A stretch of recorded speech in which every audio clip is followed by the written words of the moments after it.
You're listening to Well, I Laughed, Part 2 of Movie Magic. Meet the Chans.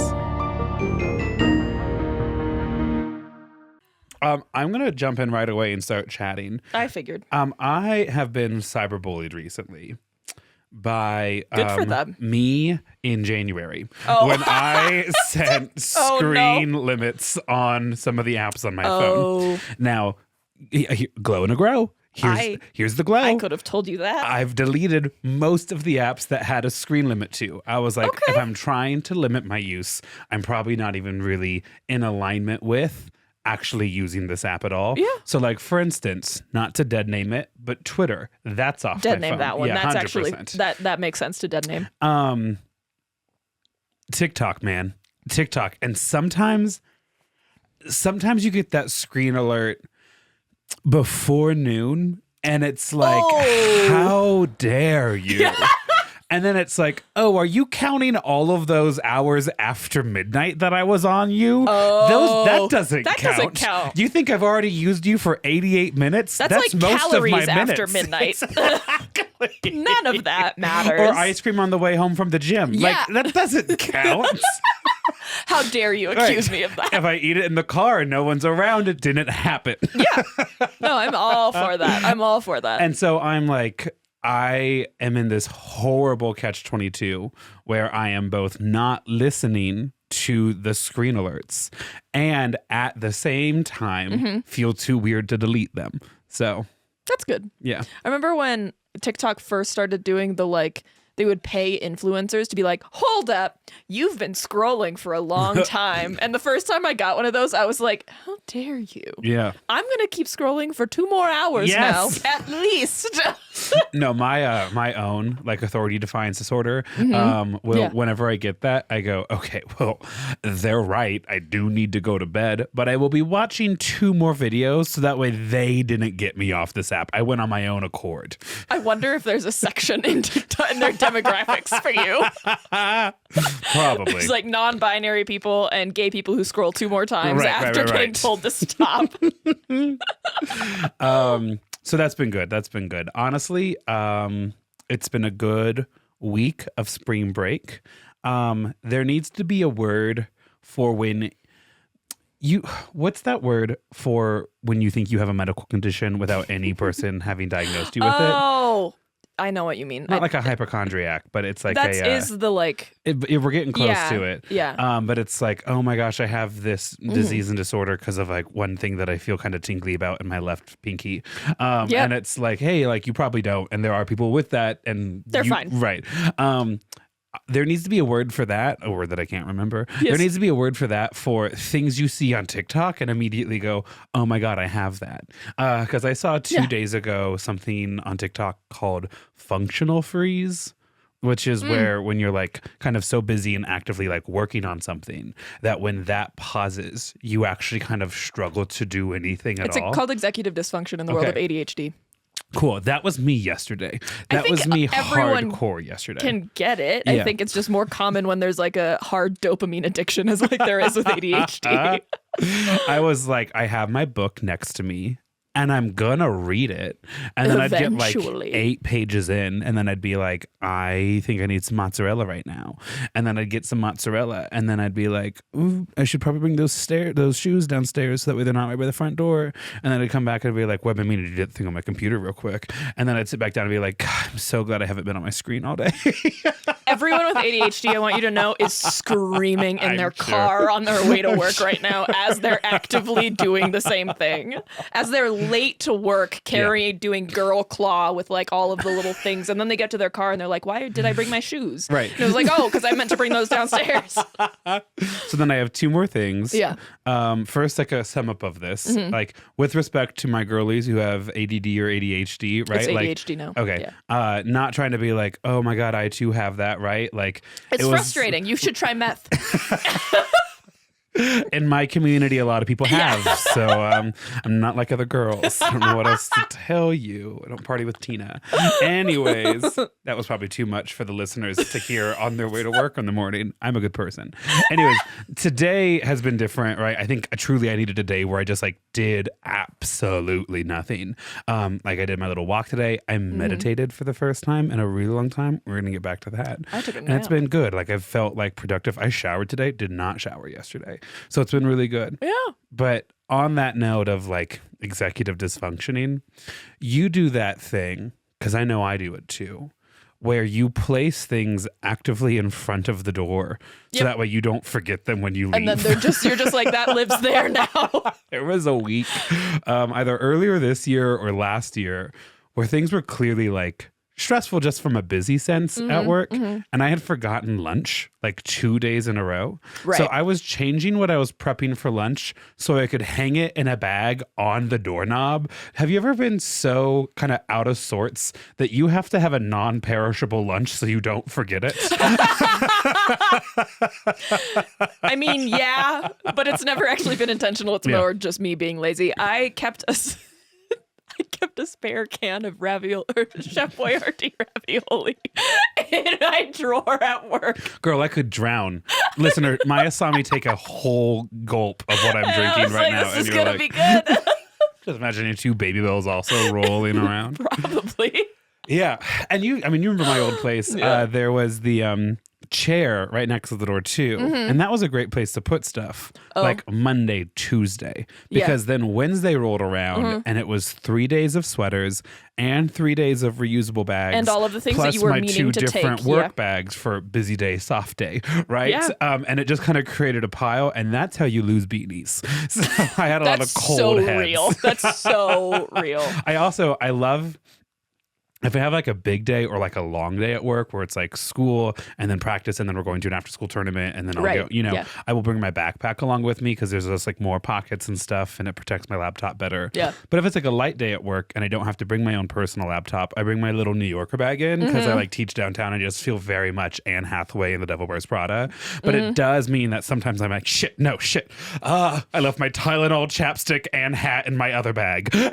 Say, I've done that with my headphones, and that'll really ruin your entire day when you're a corporate girl and suddenly you have to listen to everyone else's conversations all day. I freaking love you so much because you're telling my adult ears and all of our listeners that you keep an emergency can of Chef Boyardee, but not one pair of 2011 corded earbuds in your drawer. But they did that thing that all earbuds do where one of them breaks, dies. And you're like, I would rather be tortured by white men in this office than only listen to this in one ear. Yes. Nice. They also do really hurt my ears. I would rather complain, Grant. You should know that by now. It's the inconvenience. It's the inconvenience that I gotta work. I'm gonna have a snack when I get home. Yeah. I'm gonna have my closeted Chef Boyardee for some reason. Good. Yeah. You have Chef Boyardee, and I have, this is the test, I have a rotisserie chicken. Oh, yeah. I was like, are you talking about your desk at work? I was like, I don't know what that could possibly be. For about 2 months, I had a huge box of bonobos. Bobos. I think bonobos are monkeys. That Bobos. sounds right. Yeah. Bobos in my desk. That was good. Those are really good. Nothing like a high, dense oatmeal cake to kind of take the edge off at 2 p.m. They're so good, though. They're good if you have one. Once you have more than one, then we're in food coma nap territory, especially if you've already eaten a solid meal. Then it's suddenly like, whoa, okay, I don't know why everyone's yelling and these lights are on. Have you ever had the filled ones? With like a little bit of peanut butter. They have like the lemon poppy seed ones that are filled with like a little bit of like lemon jam. Yeah. My God. So good. This is mainly a snack podcast. Yeah, obviously. Based off all of the stuff that we get on Instagram, mainly a snack podcast. I'm fine marketing us like that. That makes sense. My all-time still favorite photo on the internet is just, it's a fridge packed top to bottom, side to side, with nothing but like blocks of soft and semi-soft and hard cheeses. And then the caption is always, if I won the lottery, I wouldn't tell anyone, but there'd be signs. Yeah. Yeah. No, absolutely. I can't keep a secret though, so everyone in my life would know. Here's the thing. Same, but for different motivations. Yes. If I won the lottery, I'm now releasing the floodgates on cheese intake. It's going to be terrible for my skin. I'm going to be farting all the time. Yeah. I'm going to definitely swell up and have to buy new sets of clothes, and that's fine. You know why? Everyone loves a rich person. That's why we all love you. We all couldn't even commit to the end of the bit. That's couldn't even so commit bad. to the end of the bit. Disgusting. Yeah. Disgusting. Yeah. I have quotes from our last week. Just together. as friends? Yeah. Good. Okay. So Grant has told you about the show Naked Attraction. Have you actually mentioned that on this podcast or just on the Patreon? I tell you how hard it is to keep track of main I don't episode, know. Patreon, what I tell you before we record, what I tell Lydia, what I tell Lydia and Jacob, and then what I tell the whole group collectively. Yeah. I'm not listening to myself. Let like alone taking Kelly notes. from The Office. Someone was like, that's a really good idea. Like what Kelly said. And she's like, what did I say? What did I say? Yeah. That's really true. Yeah. So we were watching Naked Attraction. Right. And if you don't know what that is, if you're at work, don't look it up. Right. It is a dating show that kind of undresses everyone until you From the see feet who up. they truly are. Yeah. Bottom up. And then someone picks them. Correct. And anyway, at some point we also don't watch it alone. No, it's weird to watch it You have to alone. watch it with your friends because otherwise you're just weird and grossed out. But at some point, I think Lydia asked, like, if your genitals were like a vegetable, what would they Jesus be? Christ. I was not ready for that to be the quote. Go ahead. And then, like, we all say the classic ones, right? Like eggplant, cucumber, like I'm so concerned the as to what I regular. said. It's not you, it's Lydia. Oh, thank yeah. God. Okay. I was like, it's not registering in my memory. Lydia went, corn. Oh, wait, is corn uncut? Corn is uncut. I was like, what the fuck? Good, saying that right on main. Yeah, you're welcome. Right on main episode, top of the hour. I said it. It Love wasn't you. I don't know what you want. Good. The other good. one is a quote that you said. Okay. It was from, we were watching something. I mean, it's been March Madness or Naked It was Attraction. on the March Madness day, I think. But you said, yeah, I can do that. I just need a kebab and a spanakopita. I really do, though. There's a little puff pastry and spinach I don't know with a side what of that meat. was the difference to, but it feels right. A kebab and a that does. I wish I remembered what the context was. I'm pretty sure there was a spanakopita at least on the screen. I don't know about the kebab. Yeah. Yeah. When it's Anyway. a solid lunch. That was also an episode of Naked Attraction. They were eating, I think. No. Something. Maybe? Nope. No. Never mind. Nope. I tried. Is that it for quotes from the week? Yeah. Good. So got back into meditating today, which was really Wild. nice. No, it was really good. Having been kind of like in transit, I feel this month between where I was living, where I'm currently living, and where I'm going to be living. I don't know. I think on my 5th walk around the park this week, I've been going on a walk around one of our local parks every single day of my spring break, and it's been wonderful. It's not a short walk either. No, it's like not. it's at least a 5K. Yeah, it's a solid like hour. Yeah. Yesterday, I went on a walk like 5 minutes after Jacob left to go to one of their businesses or whatever. And then I got back from my walk like 5 minutes before he got back. And so when he got back, I'm sitting on a different part of the couch and he's like, hey, how's it going? And I go, okay, I know it looks like I haven't moved at all. And he goes, no, you went from there to there. And I go, no, I went around the entire park. And he's Jacob like, oh my is God. just so supportive that he's like, All no, the of time. course you know. Yeah. Of course you moved. I'm yeah. sure you had to get up to do Yeah, that. that's fine. Yeah. Anyway, so on the walk today, I was like, I think I used to meditate a lot. And that was definitely during the grips of a mental health crisis. Yeah. And then that continued on for a little bit. But I was like, I actually think it would be really nice to kind of like take a second and like check in and like find myself rebalanced. And I feel so much better. Yeah. The shower also helped. It does. It does. It's Yeah. a powerful double combo. The shower and the walk. Yeah. Yeah, that'll do it. That'll do it. And then after both of those, I drank a big glass of water like it was a Sprite, where you're just like, wait, why is this the best thing I've ever had in my entire life? And Lydia was like, I have talked to you every day about how little water you are drinking. To be fair, you have also talked about how little water you are drinking. Yeah. I'm really noticing it in my skin. So Well. that's it. It's been weird living with people because they're checking in on me and keeping track of things, and they have tabs open, and I'm definitely not used to I'm that. like so happy for you that you got bought a house and everything and that you're moving out of the Bohawks, I was kind of secretly hoping that you would be there long enough for Jacob and Lydia to like complain about you, because I really did want to hear that. It would be so funny. I love it too, because as soon as they do have a complaint, they just say it right away. Oh yeah. Like, but I want them to I'm have not like a whole always rant. as supportive as they would like me to be about every They thought or they Lydia? have. I would never single It's Lydia. out anyone. Don't shame Jacob's name like that. And I'm also on Lydia's side for this one. I know you are. And here's the thing. I think I'm also on Lydia's side, but I think it's too late to be on her side now. To have a question asker in the group is good. It means that when I support your idea, it's not just because I support you as a person, but because I am one with the vision and you have explained it to me. You know who else would say that? I'm there now. You know who else would say that? No. The devil advocate. Okay. Famous for his lack of advocates. I'm not giving them. I'm not giving them more details, but no, I won't be thinking on it. Lydia had a business preposition, and Grant said, "That's dumb." Okay, that's a shorthand version of that conversation. Well, you didn't want to tell them. Well, I've never looked at a friend's face. Well, that's not true. Danny is one of our friends. Outside of a handful of people, I've never looked at someone in their face and said that's dumb before. Yeah. Well, I mean, you basically said that's dumb, and that's why she's mad at you. So no, life's been good. I'm looking forward to it all. You know, wheel keeps turning. It's great. It's good. Yeah. I don't know what other stories I had.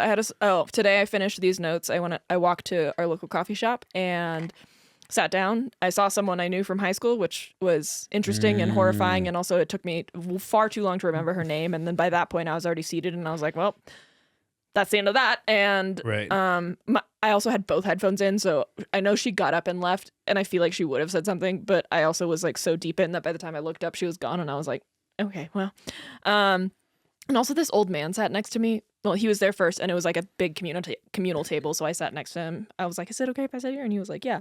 So I sat there, and then I noticed he was like mumbling quite a bit, which is like not uncommon, like to like just talk to yourself while you're like doing stuff. And then he like actually did start talking to me while I had both headphones in, but I had the noise cancellation feature on my headphones, so I looked over and he's just like, and I'm like, what? And then he's like, what did he say? He was like, sometimes I'm just like, all the posting I do on Facebook, all the reading, all the researching, like, I don't think it actually like makes an impact. It doesn't. And I was like, yeah, it's tough out there, man. Something like that. And then 2 more sentences later, I found out he's super liberal and is also like actively trying to stop his like Facebook friends from like dispelling misinformation. I'm like, good for you. Yeah. I couldn't be me. It couldn't be me. Thursdays on CBS. Yeah. But then luckily some other guy sat down and he didn't have headphones and he thank God did really engage in that guy and I could tell he wanted to get out and I was like, I don't know you. I'm not saving you. Turn my documentary back on. I think probably the last story I have for the week. I've just like seen you so much and we did record earlier, so I feel like I was just making sure that stories. we're like we're fine. I had lunch with some of our friends who occasionally work from home yesterday. Yeah. And that was really good. Really enjoyed. Always fun combination of like gossip, politics, silly hot takes, things like that, you know? And it was a buffet, the Indian lunch buffet, which I love. And they only do lunch weekdays. So it's a real treat. And when I was getting up to get some more vegetable pakora, I saw an X. No. Which one? Okay, so look at me. Yeah.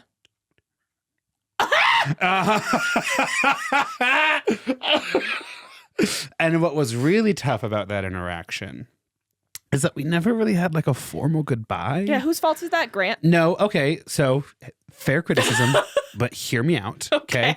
So my time with this person kind of came towards the end at the start of the summer. And you know how busy I am during the summer. Yeah. And so like he would respond and then it'd be like 4 or 5 days. I mean, sometimes I'm like legitimately in the wilderness during the summer. Yeah, that's fair. And then I would respond and then a couple of like days would pass and like he would respond again. So it's not like he was like boom, boom, boom. And then I was like every 2 weeks you'd hear from me or whatever. Right, like a soldier at war or things like that. And then eventually one of us just stopped responding to the other.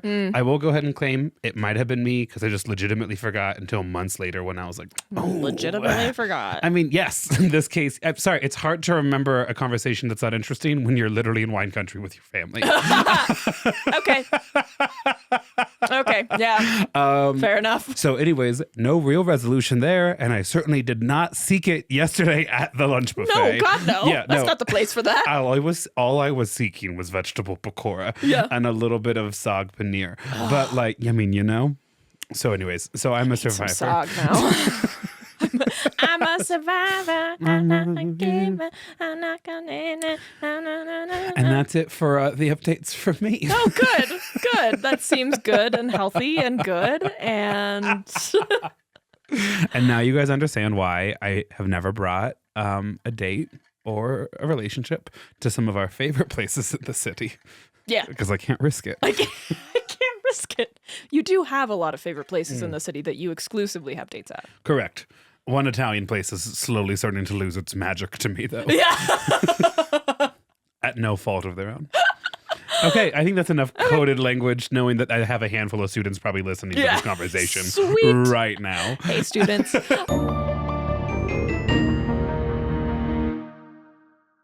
Okay, so we're going to start the story, but first of all, one announcement. There's a new form on our website that you can submit story recommendations to that I fixed our end of the form so that now you and I can go to it and not see each other's recommendations. Cool. But you can recommend a topic to like both of us. You can recommend a topic to just you. There is one waiting for you that I really did my best not to read. I truly saw like a few keywords. It's and that a topic was or a story? A story. Okay. What's the difference? Not a theme. Okay, that's okay. Yeah, so you can recommend a story and a theme. You can recommend just a theme. You can make just a general podcast recommendation. Anyway, that's at wellilaugh.com, and it's on the contact page, so you can also just do wellilaugh.com/contact. But yeah, you can also submit your listener stories that way. If you want. I know we had at least one listener story come in. Yes. Because the person was like, I sent in a listener story. And I was like, it's in my email. I don't see it in the email. And they're like, I used the form. And I was like, good. Yes. Oh, I see it now. Great. And I was like, check with Maya. It goes to my inbox. Yeah. Good, fun, good. Yeah, so it's there. The form that I'm talking about is a Google form. There's a link in like the description, and then the listener story is like the actual form that's on that page. But yeah, let's get to the story. Woo! So this is part 2 of Movie Magic. And last week, Grant, you covered rom-coms. Yes. So here's your question. What is your favorite non-rom-com movie? Oh, that's tough. Mm-hmm. Oh God, that's tough. I mean, I don't think Titanic's a comedy. I hate you so much. I know you do. I really do. It's honestly probably something really stupid, like a historical drama or something like that. It's hard for me to have like a singular answer. Like, just a favorite. Top 3. Okay. Sorry, this was not the question you told me to prep either. I know, because Top 3 favorite non-rom-com movies. Yeah. If you want these questions ahead of time, you have to give me the questions ahead of time. Probably, Moonlight. That's not a comedy. It literally won an Academy Award. Okay, what do you mean? What do you mean? Sure. I don't know. Oh, is it beat out La La Land? Do we count La La Land as a rom-com? I love La La Land. It's so sad at the end. It's actually so beautiful. Yeah, it's a they beautiful both movie. got what they wanted. Casey is determined that he doesn't like that movie, but I'm also pretty sure he doesn't like it because at the time that it came out, he was dating like this girl in high school that was like bound for like the opera or like actual like Broadway or something. Right. And she didn't like, I think probably the like actual singers, which fair. And so he's just determined that he hates it. And I'm like, you need to watch it again because the cinematography is truly beautiful. Like the singing is not outstanding. Right. The like all of the original score though, fucking incredible. No, the score for La La Land's insane. As you were talking about that, I was like, oh, another one of my favorite comedies is The Birdcage, but that's definitely a rom-com. Yeah, that one is. Yeah. I'm gonna stick with La La Land. I'm La gonna La stick Land. with Moonlight, two from the exact same Okay. year. And then like some yet to be named like war movie. Probably. Like actually, I really love 1917, and every summer for whatever reason I rewatch Band of Brothers. That's an our 9 insane male thing, listeners know exactly what I'm talking What about. about our non-binaries?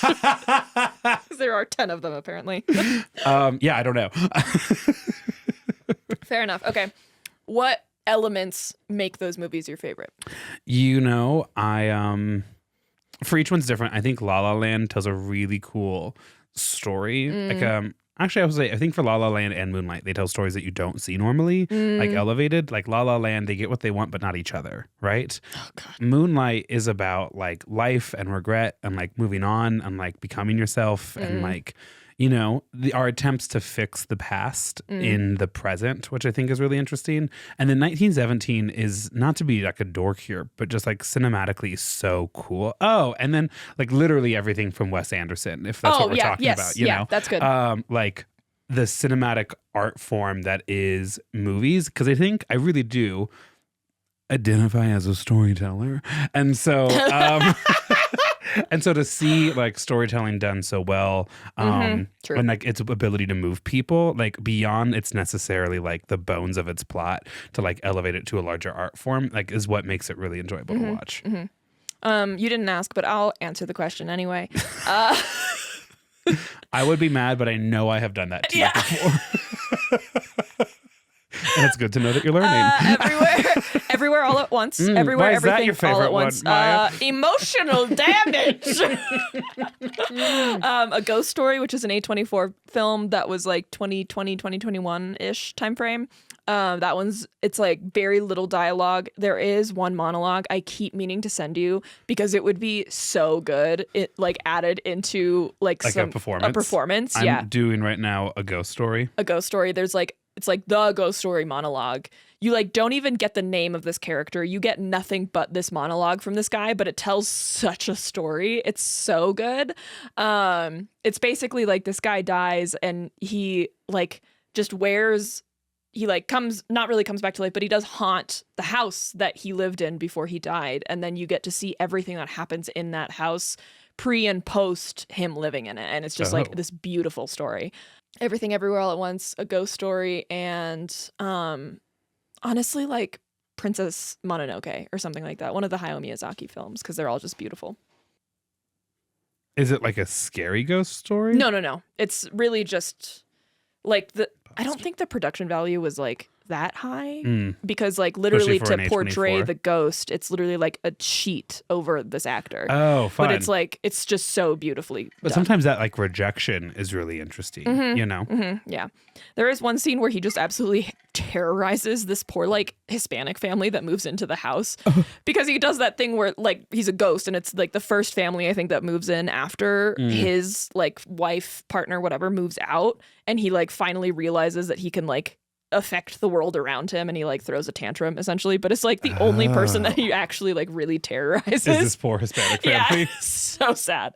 But anyway, so we all have our favorite movies and it's important to like recognize the elements of those movies that make them so like relatable and so like loved even if they don't necessarily resonate with who you are as a person. So with that, at the World Fair in New York in 1964, at the age of 17, Robert Mark Kamen was beaten up by a group of bullies. Following this, Robert was determined to learn how to defend himself, and he began taking lessons.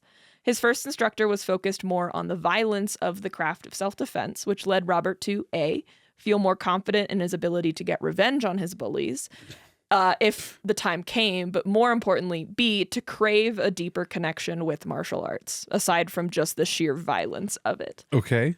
So he ended up discovering a specific niche of karate called Okinawan Goju-ryu. It's Okinawan because that's where the style originated from in Japan.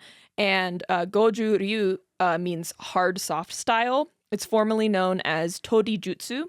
This type of karate, from my very brief research into this, so I'm so sorry if you're like really excited for me to get into it because I'm not. It still values the attacking power of like martial arts, but pays more mind to defense as well as like things like breath work. classic things that you've seen in karate. This is a very big, I think, like sect of karate. This form of karate was the first and oldest karate tradition recognized by the Dai Nippon Butokukai, which translates to the All Japan Martial Arts Association, and was founded by Chojun Miyagi. This is, I think, one of the main umbrellas of karate and features 12 different core sub-niches called kata. Some require a student to know all 12 forms prior to earning their 3rd degree black belt, but basically all of them require students to know all 12 prior to earning their 5th degree black belt. Okay. So back to Robert. Robert came across this method of self-defense and he gave it a go. He describes it as, quote, a defensive style designed to turn aggression on the aggressor with smooth blocks and sharp counterstrikes. He was able to train under an instructor. I could not find the name of this instructor, but again, I checked like 3 or 4 sources, so it could be out there. But we do know that the instructor, spoke very little English, and he had learned this form of karate from Chojun Miyagi himself. He would end up getting his BA from NYU and a PhD in American Studies from the University of Pennsylvania, and he is now known as an American screenwriter. He has writing credits for The Transporter, The Fifth Element, and a lot of other really popular titles since the 80s. He also wrote Taken, which would star Liam Neeson. Oh, wow. Mm-hmm. Whoa. Yeah, and his most famous work was I guess? Yeah, was a semi-autobiographical piece called The Karate Kid. The Karate Kid. I pieced it together maybe one word before you said Miyagi. Miyagi, and then I was like, whoa. Whoa. Okay, I'm excited. I'm excited for this. Okay, so The Karate Kid was originally released. This is not like the main topic, but this is, I think, interesting. So here's the thing. Don't go light on these details. This is probably going to shock you and several of our listeners. I've never seen The Karate Kid. Good. I did foresee that because this next section is just the plot of Karate Kid. My parents weren't necessarily into like exposing us to movies that they grew up with. And so I didn't get like that like classic set of So movies what do you that know you grew up of The Karate Kid? A kid learns karate. Oh, whoa. I know what wax on, wax off means. Yeah. And is this the movie where we get If You Can Steal the Pebble from My Hand? I am not sure, probably. Okay. I think I watched this version of The Karate Kid once. Cool. But there are a bunch more movies. I do understand that at least I think in one of the newer versions, Jaden Smith is in it. We're going to talk about that. Okay, that those 3 facts and 1 soft fact, hard soft style. Yeah. Nice. That stuck as soon as you said it. I was like, that's such a usable term. Hard soft style. Is about that's all overcook, I know. undercook. Yes, absolutely it is. Okay. That's about as much as I know about Karate Kid. Okay, perfect, because we're going to get into it. The Karate Kid, originally released in 1984. Daniel LaRusso is the actor who played Ralph Macchio. He moves to LA with his mother, Lucille. He ends up meeting and becoming friends with a fellow student named Allie Mills, who's a cheerleader at like their local school. But the friendship that he makes with Allie draws the attention of Allie's ex-boyfriend, Johnny Lawrence, who happens to be a black belt and the top student at a nearby martial arts dojo called Cobra Kai. As a result of this negative attention, Johnny and his other Cobra Kai bros bully and beat up Daniel, and then a man named Mr. Nariyoshi Miyagi, who's played at the time by Pat Morita, intervenes and easily defeats the bullies. Right. Daniel then asks Mr. Miyagi to teach him karate, and Mr. Miyagi's like, no. But he offers to go with Daniel to the dojo to talk things out with the sensei at the dojo and be like, hey, can your kids stop beating up my friend here? And the guy at the sensei at Cobra Kai is called John. His name is John Creasy. That's the name of the character. He dismisses the peace offering, and so Mr. Miyagi says that Daniel is going to enter the next karate championship, the under 18 All Valley Karate Championship, in order to beat the Cobra Kai students on a level playing field. And there's the one condition that those students stop bullying and beating up Daniel until that competition happens. What? And then if he wins, this is a child, right? Loved the 80s. It's 10 p.m. Do you know where your Karate Kid is? Yes, exactly. John Creasy agrees, but then says if Daniel doesn't show up to the tournament, the bullying will continue for both Daniel and Mr. Miyagi. What? I do think at least in the 2010 one with Jaden Smith, or 2011, I think those bullies were also kind of like harassing Mr. Miyagi. Okay. Or like that movie's equivalent of Mr. Miyagi. His name is Mr. Han. But so Mr. Nariyoshi Miyagi was originally from Okinawa, Japan, and he served in the U.S. Army in World War II before, Is this in the movie or in real life? In the movie. Okay. Yep. I also did the same thing where I was like, wait, what? No, Mr. Miyagi was originally from Okinawa, served in the U.S. Army in World War II before ending up as a maintenance man for the building that Daniel and his mom live in L.A. And obviously later in life, he would be a karate sensei. But Mr. Miyagi does initially start training Daniel, but the first things that he has Daniel do come off as menial chores, like wax on, wax off. Right. And in the 2011 movie, take off your coat, hang it, put on your coat. And this really frustrates Daniel because he thinks that Mr. Miyagi is just using him for free labor. Right. And eventually, Mr. Miyagi will prove to Daniel that these chores he's doing are creating muscle memory that will help him develop his self-defense skills. So as their bond develops, we learn more about Mr. Miyagi and his past.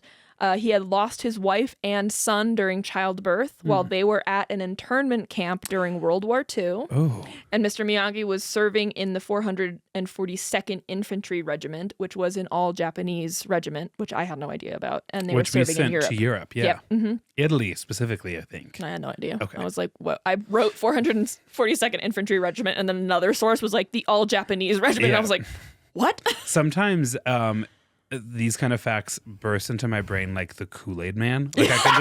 I can just feel it kind of break through whatever room I'm supposed to be in. And it's yes, they served in Italy because they didn't know if we could trust them in Asia fighting other Japanese people. And it's not the time. Go back.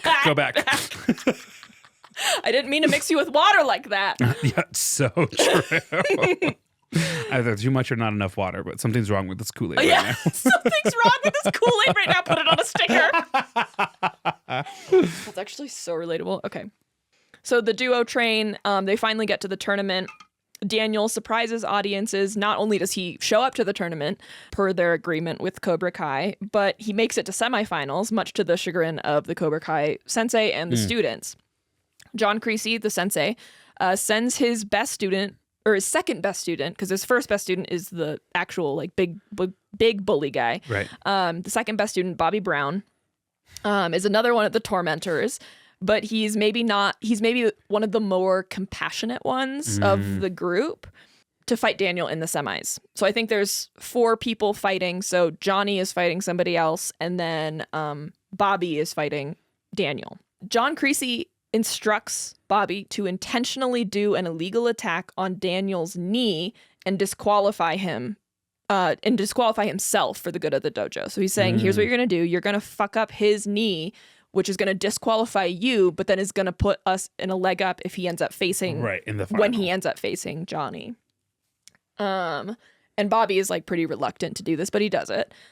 In the final round, it's just Daniel and Johnny, since Bobby was disqualified. And now Daniel has the messed up knee. And Daniel has the messed up knee. But Daniel's being told he has to be taken kind of out to be looked at by physicians. And the physicians are like, you can't continue. This is bad. And of course, Daniel can't let his tormentors win like this. So he asks Mr. Miyagi to do the pain suppression technique on him so he can at least get through the last fight. In at least the 2011-2010 movie with Jaden Smith, that method is cupping. Yeah. Sorry, I'm watching a lot of NCAA basketball right now, and because they will oftentimes play 2 games in a 24 or 48 hours. Yeah. The second game, you can always tell it's the second game. It looks like they've been attacked by a giant octopus. Yes. Yeah. First game, the Thursday, Friday game, it's just their tattoos. Saturday, Sunday games, octopus. Yeah, 100%. Octopus attack. And so just before Johnny, the tournament is about to announce Johnny as the default winner, since Daniel is hurt, Daniel reappears and says he wants to fight. And so in these karate matches, you have to, in order to win, you have to be the first competitor to 3 points. And it's kind of like fencing in that those points are kind of equivalent to touches. You don't need to really get them all the way down on the ground and make them tap out, right? But one of these points is, quote, a clean, decisive technique that lands on a legal target area using either the fist or the foot or whatever designated weapon if you're fighting with weapons. So a punch to the stomach, ribs, or head usually qualifies as a point. So those are the areas you can punch up. That's why the knee was a disqualifier. At some point, Daniel uses a scissor kick and is able to drop Johnny and delivers a blow to the back of the head, giving him a nosebleed. John Creasy then instructs Johnny to sweep Daniel's injured leg, which, while is not technically illegal, is considered unethical. Yeah. And so despite being somewhat reluctant at this point, Johnny does agree, and eventually the score is tied 2-2. Daniel, who can barely stand, assumes the crane pose, which is like something he had seen Mr. Miyagi do previously. It's standing on one leg, the other leg kind of up, and then arms out spread wide.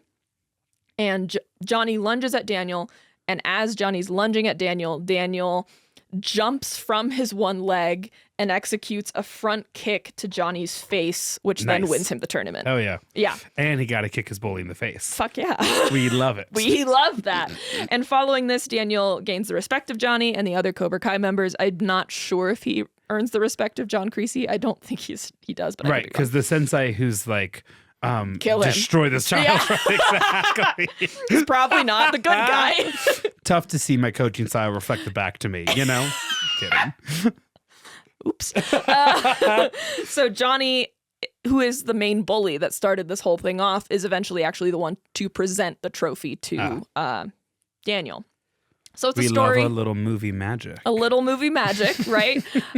It's a story about being the underdog. It's a story about standing up for what's right and for persevering. And it's all very universal experiences. And that's why this franchise has been allowed to like continue and grow for so long, especially because a lot of these fight scenes too are actual fight scenes. Like they're not CGI'd as you would in like today's Marvel movies, right? Like they're actually learning the techniques to do it, which is part of what makes it so cool. It has like kind of branched out. It became an animated series in 1984. It then inspired Karate Kid Part 2, The Karate Kid Part 3, and the next Karate Kid. So they really did find a formula. Yeah. Yeah. I think all of those Karate Kid movies do follow Ralph Macchio. I haven't seen them, so I truly don't know. Okay. But The Karate Kid became a beloved American film with spin-offs, one currently ongoing. Technically it just finished in February of this year. It's called Cobra Kai. It was on Netflix. It had 6 seasons. Part 3 released in February of this year, 2025. And this also isn't the end of the Karate Kid world, which is called the Miyagi-verse on Wikipedia. Hilarious. On May 30th of this year, the next movie in the Miyagi-verse is set to release, and it's called Karate Kid Legends. It features Ralph Macchio, for one thing, but then a new Karate Kid that they did like a global casting event to find. I think his name is Ben Wang, I think. This next installment is exciting for a lot of reasons. The main one for today's episode is that it's combining this Miyagi-verse with the universe created in an adaptation of The Karate Kid that was released in 2010. Okay. So there's like the Miyagi-verse, the original Karate Kid, and then there's like another Karate Kid that's kind of a retelling of the first movie. Okay. But it's like not in the same world. And is that retelling the one that has Jaden Smith in it? Okay. Yep. Okay. I'm there. It's Can I just point out so far, and I'm not sure if you're going to talk about this, but in both universes of the Karate Kid, not Asian or Asian American. This next one is. Legends okay, cool. Is. Yeah. Cool. Okay. Yeah. Not that it has to be, but it's specifically from Okinawa is like the style of fighting that they're using. So it's going to combine the Miyagi-verse and then this universe that had Jaden Smith in it. Okay. The adaptation in 2010 featuring Jaden Smith is literally basically the entire same storyline. Okay. But instead of being a white boy moving to LA, it's a kid named Dre Parker, played by Jaden Smith, who is Will Smith's son. And he moves with his mom to China. Right. And instead of karate, it's kung fu, but it's still called The Karate Kid. There's like on Wikipedia, it said the kung fu kid redirects to this page. And I was like, the movie's called Karate Kid. Do you ever find sometimes when you're doing research for a story for our show that you're like, okay, I have now gone deeper than the showrunners ever wanted anyone to go? This one's pretty easy. It's like, it's called Karate Kid. Mm-hmm. And you're not in the country where karate is from. Nice. And you're not learning karate. Okay. And at no point does anyone call it karate. So whatever. And also, instead of Mr. Miyagi, we get Shifu Mr. Han, who is played by Jackie Chan. Okay. Jackie Chan will be reprising his role of Mr. Han in the new Karate Kid Legends movie. So, and also Ralph Macchio will be reprising his role as Daniel LaRusso. So the storyline of the Karate Kid Legends reportedly will be following Li Fang, who's played by Ben Wang, a Chinese teen who will move to the East Coast and begin studying martial arts, and he will need the help of both Mr. Han and Ralph Macchio to teach him both kung fu and karate to win a martial arts competition. Okay. So we're interested. We're interested. Mm-hmm. It's a well-known formula. Yeah. And that's not actually me being mean and sarcastic. I will be watching the new Hunger Games movie.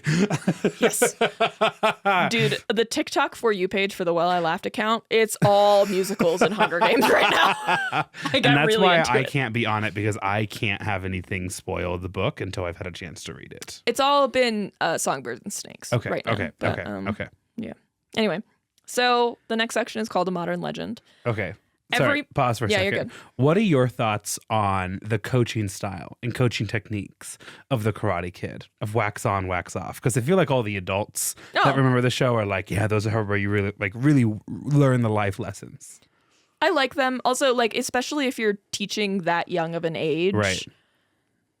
Like, you have, I think also in the movie, at least in the one that I know more about, which is the 2010 one, it's more like he's almost testing Jaden Smith's character. Right. Of like, how willing are you actually to do this? Right. Like, if I put you through this, are you going to complain immediately, or are you going to actually show some like grit, But I do think there is a lot to be said about like that martial arts technique of like muscle memory. So the reason why I ask a little bit, and we're going to call this next segment 60 Seconds of Grant Being Delusional. Someone let us know how long it actually is. March Madness is on right now. And I think I've casually said this to you, but to now formally say it on the podcast.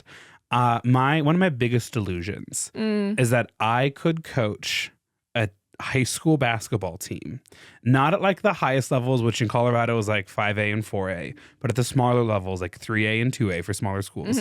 I could coach a team at one of those schools to at least a 500 record, at least an even record. I am delusional in the sense that I, a person who knows very little about basketball and strategy, could do that because, kind of much like the Karate Kid, I really do feel like when you work with kids at like that level kind of and like the skill set's all kind of the same, I'm like, well, did you remember your shoes?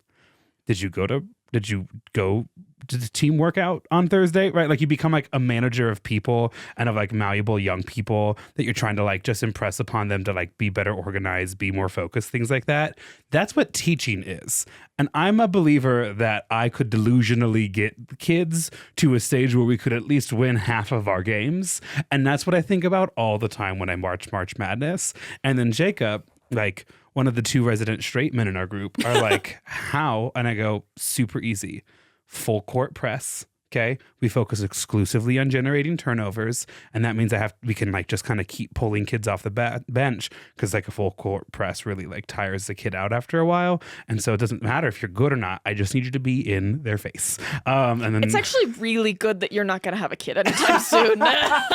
Because you're going to be an absolute goddamn menace if they get into sports. Here's the thing. If they do, yeah, that's great. I do think I will probably coach their Salvation Army Basketball League basketball team. Yes. And we'll be league champs, okay? All I'm saying is I don't do anything halfway.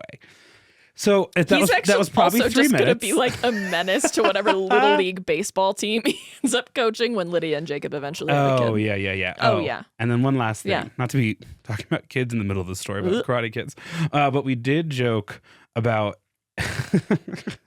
if Tyler and his current boyfriend, they're very, very much kind of at the beginning of their relationship still. But if they were to go to the distance and become like dads or whatever, how fun. No, I know. But how fun would it be to secretly take their children out for their first hot dogs? Because they would lose it. You know that's not a hot dog household. You know that's not a chicken nugget household. No, it's not. You could get away with so much. Oh my gosh. We're just gonna bring them to Costco and be like, kids, you can have one of Go everything free. if you want. Let's go. After this, we're gonna go You look at want their the entire jacuzzis. rotisserie chicken? Exactly. Fair Okay, we can get back to our regularly scheduled programming, but I wanted to talk about coaching styles a little bit. Sure, yeah. And, in case you've ever delusion. I don't know, didn't believe that Grant is a cis-identifying male, like that should have proved it to you. That there is like quite a butch element to me. We just have so many girls with anxiety that are like, I don't feel qualified to do the job that I have. And I'm like, yeah, I've never done it before, but like, but I feel like we could how hard could it be boys do it? Yeah. And I'm a boy. And you are the boy that's doing it, okay? Well, if a boy has to do it, I volunteer. I do it. I hate it here. A modern legend. You got to get back to meditating. No, I don't. A modern legend. I really don't. That ahead. much time with my own thoughts is never good. Okay. Every movie, whether good or bad, can be identified by or can be defined by many things. Usually the categories are mirrored in the kinds of awards that you can win, right? Like at the Oscars. Set design, screenplay writing, visual effects, sound design, original score, costume design, makeup and hair, cinematography, and then the one that we all know, best performances by the cast. So like best supporting and lead actor, actress. So I don't remember if I've mentioned this, but I'm convinced, actually, this is just like a bit of a side tangent. I'm convinced that there are two kinds of people in the world when it comes to music. Okay. One, lyric people, and two, music people. Person number 2. Are you a music person? I'm person number 2. Okay, no, I am too. On the 100th listen, I'll be I'm like, oh my God, they just said that I word. miss you. Like, Yeah. I'm still only like 20% of the way That's downloaded so on good the to lyrics. hear. Yeah. Because one of my so I have a few friends in my life that were like total music like nerds a little bit, and we'll share songs with each other. Those Right. two people mainly being Tyler and Maddie right now, and sometimes Casey.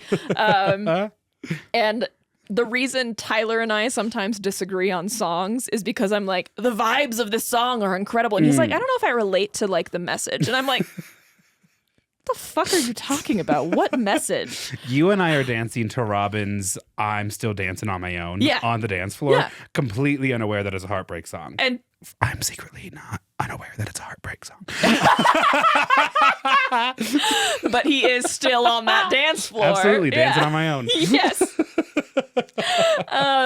That's going to resonate with 92% of our Yeah, listeners. no, it absolutely is. But let us know in the comments. Are you a music person or a lyric person? Remember that you're listening to a podcast. And remind me in 3 weeks when I get a bunch of messages that just say music or lyrics what we asked them to No, say. I like the panic you experience. It's really fun for me. Just a screenshot, Maya help. Yeah, Maya, what did we do? And so I was thinking, I feel like people probably put different emphasis on different things when it comes to watching a movie. So like, I think we're all kind of focusing on the performance of the actors, right? Which is why that's like one of the bigger awards at the Oscars and stuff, because we're all like, Famously. Cynthia Erivo should have won that. But beyond that, I personally am a cinematography girly. Right. For sure. Like, we'll be even watching just a TV show and I'm like, did you see that panning shot? And Casey's like, what? Mm-hmm. And you know, but Casey also is a cinematography girly. He loves Wes Anderson. Yeah. And I think we're both original song girlies. Yeah. I could talk your ear off about the Barbie movie. I'm just so positive Casey's driving around listening to Hans Zimmer right now. I wouldn't put it past him, honestly. We're both really into jazz at the moment. So I gotta time out. I gotta tee up right here real quick. Yeah. In my role as a speech and debate teacher, I have seen 10-minute versions of the B movie so many times. Funny to me. So many. It's camp without the kids being able to define camp. And the reason why I'm saying this right now is because all it takes for someone to get me going is to go, so you like jazz? And I'm love gone that because I know quote. for the next 10 minutes I'm about to watch the most uncomfortable, embarrassing, heartfelt, earnest, hilarious, either intentionally or unintentionally, production of the B movie you have ever seen. Yeah. Also, fun fact I learned about that recently. At the beginning of that movie, there's like a voiceover where they're like, bees, like scientifically, it doesn't make sense for them to be able to fly. That was one scientific article published forever ago by like a French scientist or something. That is no longer true. So stop saying it. Anyway. But we're really kind of getting greatest hits right here. Yeah. Do you hear that thunder? Oh, yeah. Okay. Yeah. Like, is that And me? I see the lightning. Okay. No. I was at Kelsey's and we were watching Real Housewives of Beverly Hills and we got like thunder snow. I hope that the next chapter for this episode is, okay, back to movies. Yeah. Probably. Honestly, it should be. Okay. What do you think the elements are that you pay attention to most in movies? In a movie? Yeah. Setting, like physically Set the design. space that it's happening in. Yeah. Set design, coloring elements. One thing that I really love, and you appreciate it more and more every time you watch it, Greta Gerwig's version of Little Women. I need to watch that again. It's so good, especially because she paints all of the flashback shots in a warm glow. And she's specifically trying to illustrate the like rose-colored lens that we view the past as. I love Greta Gerwig. Right. I love stuff like that. Incredible. Right. And then The White Lotus does a really good job of this, where they have a character whose emotional state is being physically represented around them. Yeah. And so there's a shot this season. There's actually two. One is there's this character, and as it like pans out, as he's like kind of freaking out, the road kind of like winds and twists up behind him, but he's all alone.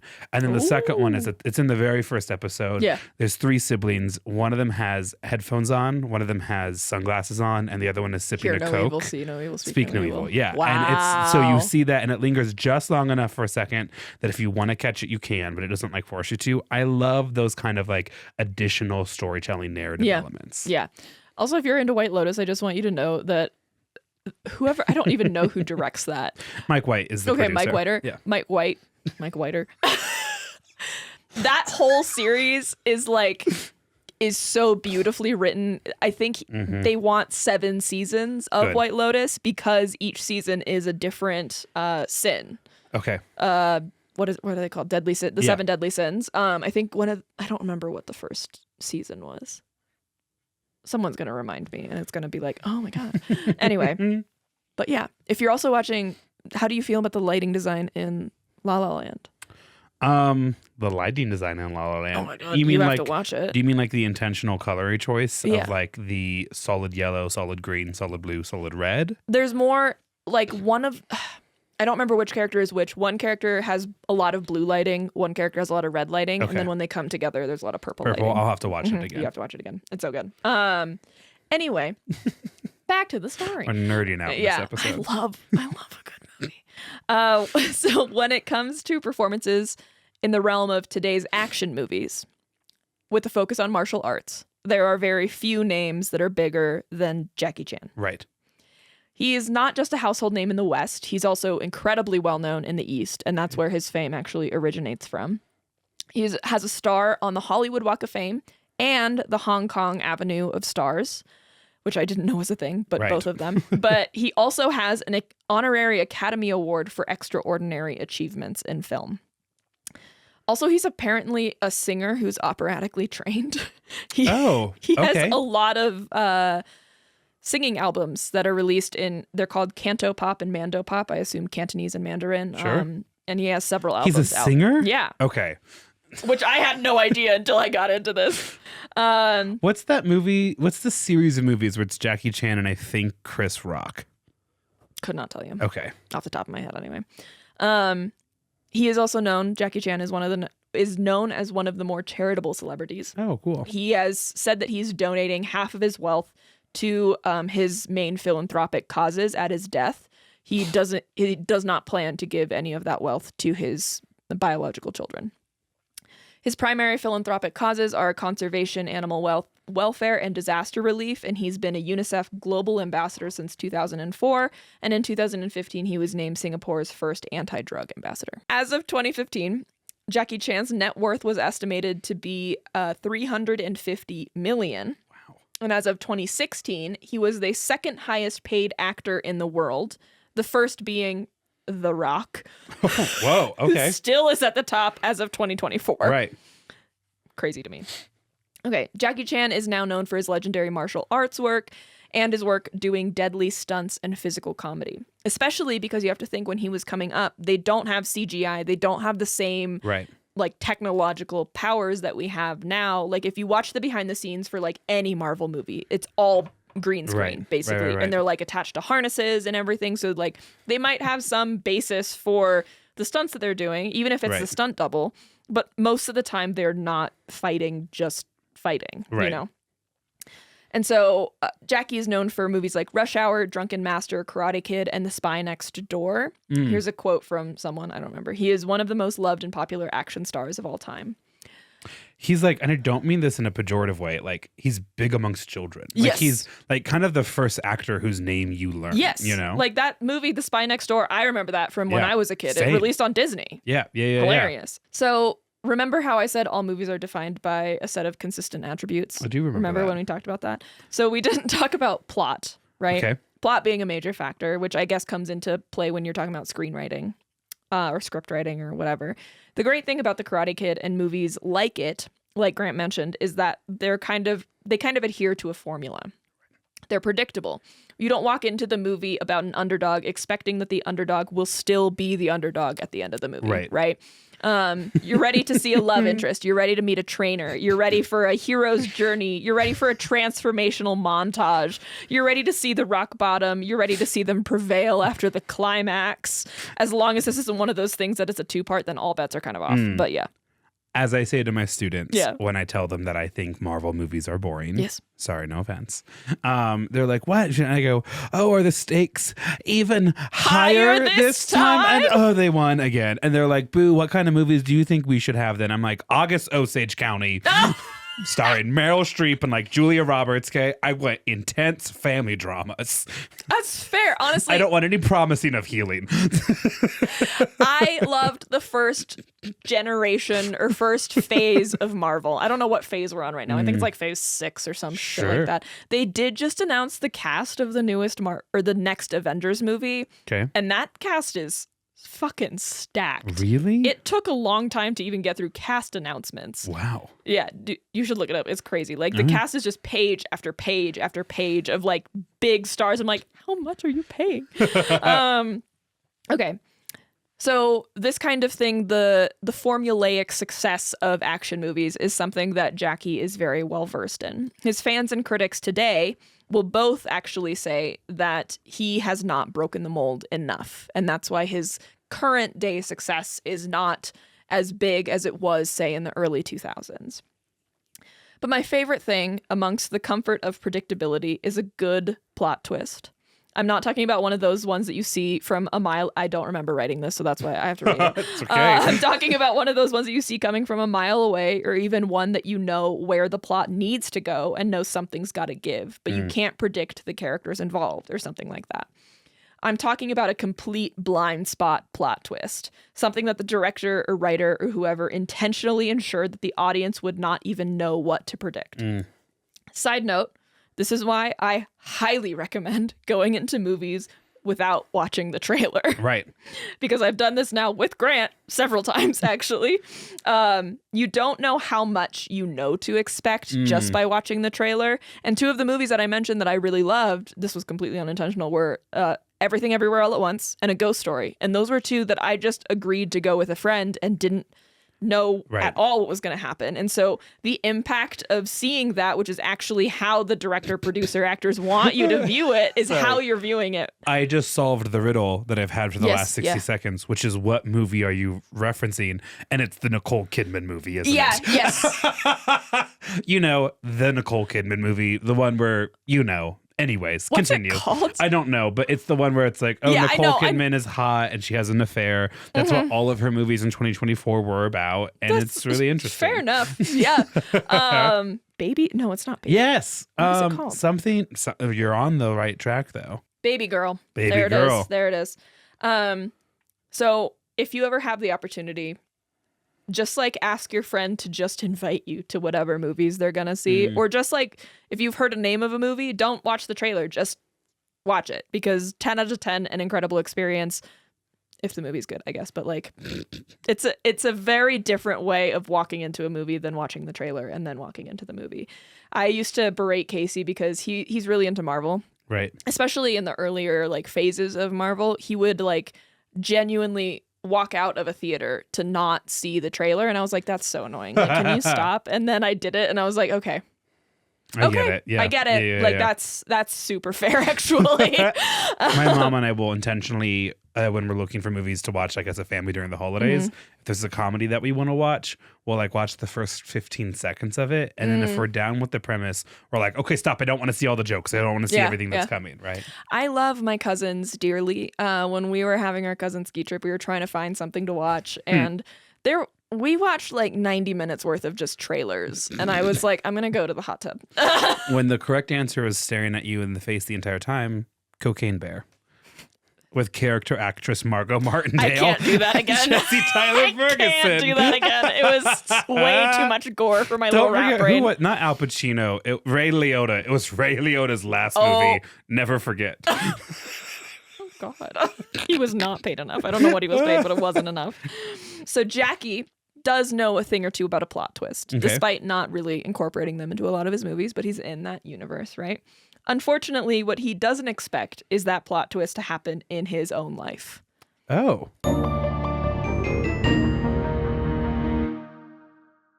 So let's talk about it. Let's talk about Jackie Chan's life for a little bit. So here's the Jackie Chan that we know.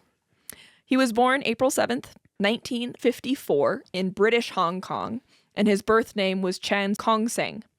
Chan is the family name, and in Eastern countries, the surname is placed before your regular name, so I would be Warner Maya instead of Maya Warner. And so British Hong Kong, do you know a lot about this? I mean, yes, but what are you asking me specifically? Why is British Hong Kong different from Hong Kong today? Yeah, I think it was 90, 95, 99, maybe even the early 2000s. Back when China was experiencing an intense period of colonization from European empires, because China is so massive as an entity, it wasn't necessarily something that European powers came in and directly invaded, like you saw in like African countries or South America or North. I mean, obviously, history of colonization.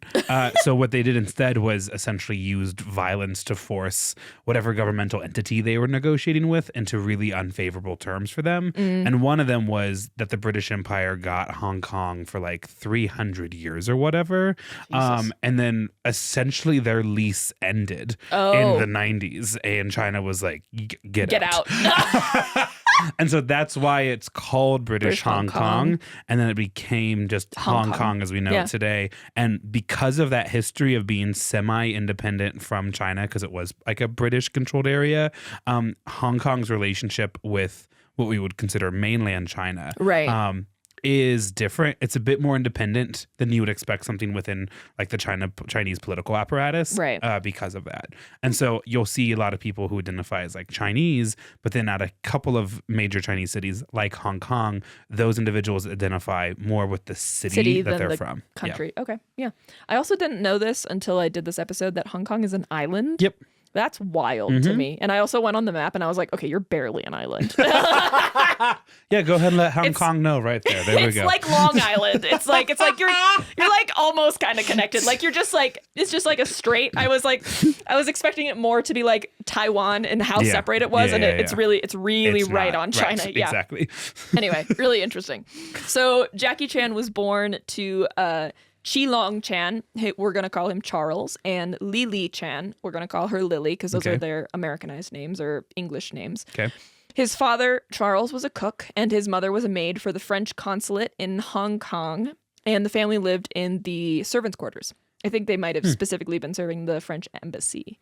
Jackie attended primary school, but he failed his first year, after which his parents withdrew him from school. Whoa. Kong Seng, Jackie, I'm going to refer to him as kind of both throughout, but he received martial arts training from Master Yu Jimyen. Around 1961, Charles, so his father, was offered an opportunity to work as the chef at the U.S. Embassy in Australia. Whoa. And so he actually left his family in Hong Kong and moved to Canberra, Australia. Shout out our Australian girlies.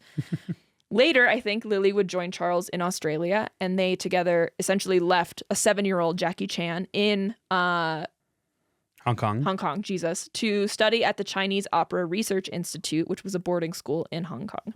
One source did say that Lily was only able to join Charles in Australia after Charles had earned enough money to afford a plane ticket for them, just to give you an idea of their economic standing. Yeah. Outside of the boarding school, I believe Jackie was in the care of the martial arts instructor, Master Yu Jim Yen. Yu Jim Yen. He was also, I think, the principal. This was a little convoluted. I wasn't quite sure. Some sources said that he was like the master of the school. Some said that like it was maybe a martial arts master, but he was basically in the care of this boarding school. I believe one of the reasons that Jackie was so bad at school is because he was just a classic ADHD kid, right? Sure. That we didn't know enough to diagnose, and he couldn't sit still. And so this performing arts school was actually probably really good for him because it allowed him to get a lot of his energy out throughout the day with like dance and martial arts instruction and all of this other stuff, the physical activity throughout the day, which allowed him to focus better.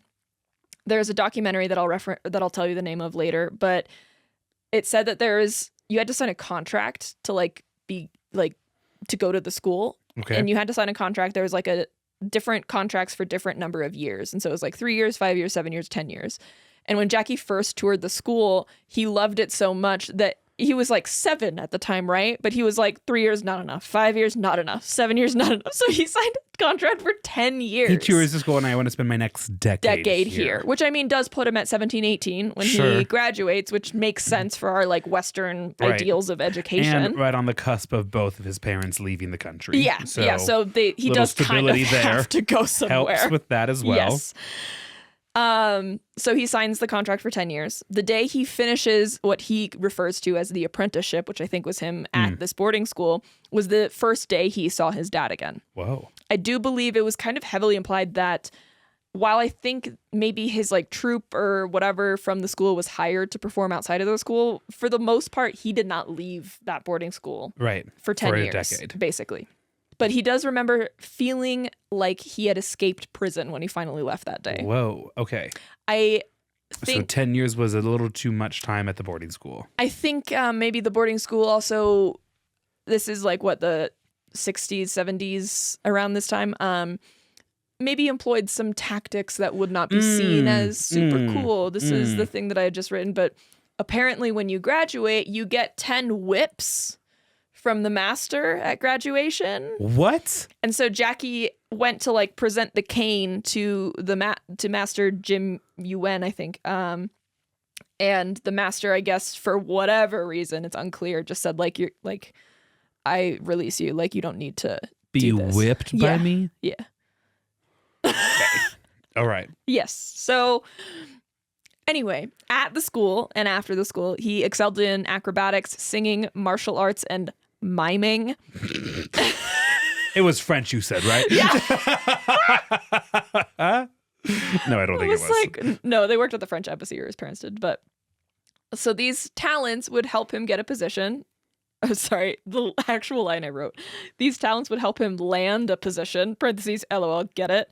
With a... Oh, because of the gymnastics stuff. Yeah. Yeah, nice. Yeah, thank you. So he would land a position with a professional tumbling troupe, and then later as a stuntman / like bit actor. When Kong Sang, Jackie, graduated from the China Drama Academy in 1971, Charles, his father, actually used all of his savings to buy him apartment in Hong Kong. So he comes to like kind of pick him up, and then they go to our apartments, and he takes out everything he has saved to make sure that he can stay there and like start his acting career. That's a tremendous sacrifice from a family. Yes. It's a we're going to talk about this maybe towards the end, but there are so many cultural differences between Eastern culture and Western culture that I think really frustrated me. We'll just sit with this for a second.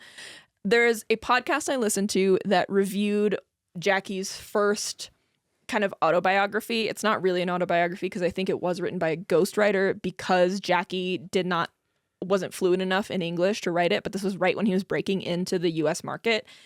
And a lot of the stuff that he talks about in a way that would resonate in Eastern culture, but in Western culture comes off as like deflecting blame for bad things and like being okay with talking about abuse because it's like they crave or like they value discipline above all else, right? Right. And so talking about that in the East is more seen as more okay, but here it's like, babes, you that good? He wasn't shaped the way we would expect someone in the West to be shaped that. Yeah. And I think the podcast host had a lot of experience with Eastern culture, but didn't really take that into account into some of their reviews, especially because this review was published like a few years ago. And I was like, this is so far removed from the reality of who he is as a person. And also he has another autobiography that was published in 2015, but like, sure, read the older one. Whatever. I did learn some from them. Yeah. So he gets that apartment in Hong Kong that his dad pays for.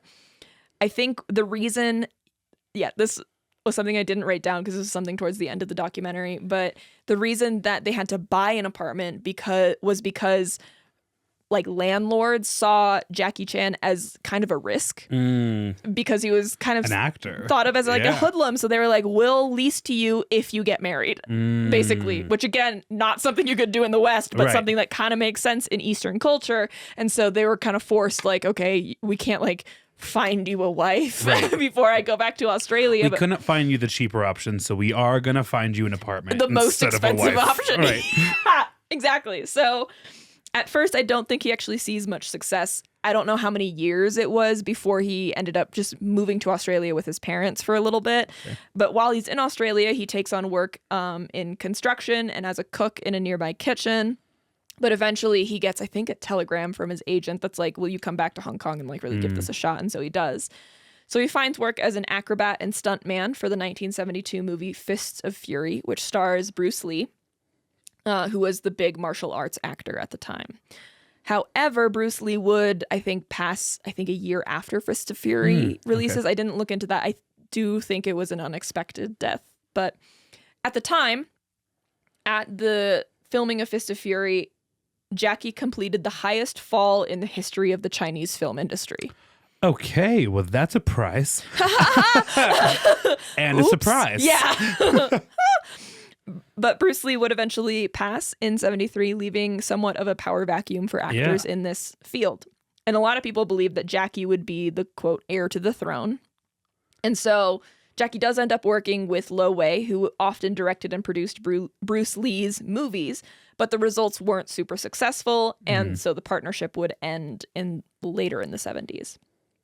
Jackie does, I think at this point, recognize that he wants to carve his own path. He doesn't want to follow in Bruce Lee's footsteps and kind of force himself into that mold that doesn't represent who he is. And so he tries to while Bruce Lee tries to specialize in more gritty characters, more serious characters, Jackie tended towards more physical comedy, particularly in his first successful films. That's what I remember him as an actor for. Exactly. And so the first films that were a hit in China and Hong Kong were, the names translate to Snake in the Eagle's Shadow and Drunken Master, that were both released in 1978. And here's a quote.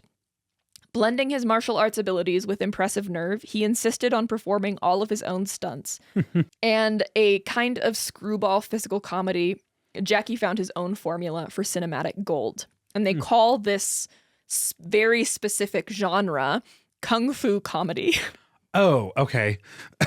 The alliteration is like kind of there. Sure, yeah, sure. It certainly illustrates what it is that we're talking about. I want to know what it sounds like in Mandarin, because maybe it's like more, I don't know, fun to say. But kung fu comedy is funny. I want to see the photo that you have had on your notes, because I've been able to like just kind of like see it in my grips, and I'm like, show me the photo, Maya. So this is a photo. I want you to know I found this photo just for you. Thank I was you. like, he would want to see young Jackie Chan. And them. Sure. Yeah, whatever. So his next hits were The Fearless Hyena, which was 1979 and was also his directorial debut, I think. And then Half a Loaf of Kung Fu in 1980, and then The Young Master in 1980. This is a screen grab from Thank you. The Fearless Hyena. Is that what it's called? The Fearless Hyena? I was like, what's wrong with his chest? It's a fake wound. Yeah, gotcha. fake blood. Yep. It's actually so much hair. He has like the classic 70s hair. Yes, he does. Yeah. Yes, he does. Well, this was 80s now, I guess, but. No, 79. Oh, 79. Yeah. Nice. Yeah. Thank you. Yeah, you're welcome. You used your research skills for good. I know. So following these hits, he had officially broken into the English market, but not with as much strength as I think he wanted to break into that market. Fast forward a little bit. In 1982, he marries a Taiwanese actress, Lin Fang Jiho, a.k.a. Joan Lin. And the couple would have their first and only child, December of 1982, so much later in the year, named JC Chan, spelled Jaycee. Oh, okay. Kind of love that. Who is now an actor and singer as well. Oh, cool. So I was looking for JC's birth year, and I found out that he was arrested in 2014 in Beijing for drug-related charges relating to marijuana and sentenced to 6 months in state prison, and he served the whole sentence. I do believe it was like, it's another Eastern ideal where it's like, you fucked up, right? You deal. You're gonna go to jail. Yeah, like there is no sense in, at least in a lot of Eastern cultures, right to jail. Yeah, that like if your parents are wealthy, they'll help you out. Like that's not the case. If you fuck up, you deal with the consequences. Oh, he has the face of his dad, though. He does. He looks so much like his dad. Yeah, he does. Like very similar facial structure and like expression. It's also always kind of telling when you look up a photo of a person and you can just tell from the photo that it was taken in 2012 at the latest. Yeah. And you're like, oh, okay, so all your top results are very old. Yes. Yeah. I don't think he's done a lot recently. Yeah. I do think he currently lives in LA, though. Good for him. There was one source. That's a prize in its own sense. Yeah. There was one source that said at some point, at least, Jackie lived with his wife, Joan Lin. It was maybe like a duplex or something, or two like apartments next to each other, but then JC lived in the other one. Nice. So I don't know how long That's that lasted. basically independent. I just eat dinner with mom and dad. Listen, if my family cooked like homemade meals every night, listen, we might be able to work through some stuff. I don't know where I would fall on that. Yeah. Yeah, I don't want to learn know how to cook. Okay. That's what it is. I love cooking. Yeah, okay, I know. So then it says, this is a quote, post-imprisonment. In 2021, JC Chan launched his own tequila brand, Los 7 Angeles. I was like, that's... Los 7 Angeles. So the 7 doesn't stand for the S or the A. No. Okay. It's its own word. I was like, you had so many options. You could do like a Chinese liquor. You could do like Los Angeles, and it's 7 is right there. Just don't do tequila. What are you doing? Whatever. Anyway, and also I was like, he got arrested in 2014. I don't know why Google was like, post imprisonment and 7 years later he released tequila. Building off of his marijuana experience, he launched another drug company. What the hell? Tequila, drugs, obviously. I mean, you're not wrong. Gin and whiskey don't do that to me.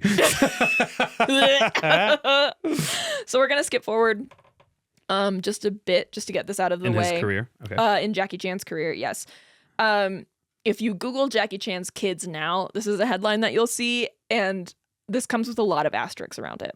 Is there a trigger warning? Just a brief trigger warning for abandonment because of sexual identity. Jackie Chan has an affair late in the 90s, which results in a now estranged daughter named Etta, Aetta, and then last name, middle name, or whatever, Ng, Chong Lam, who was born in 99.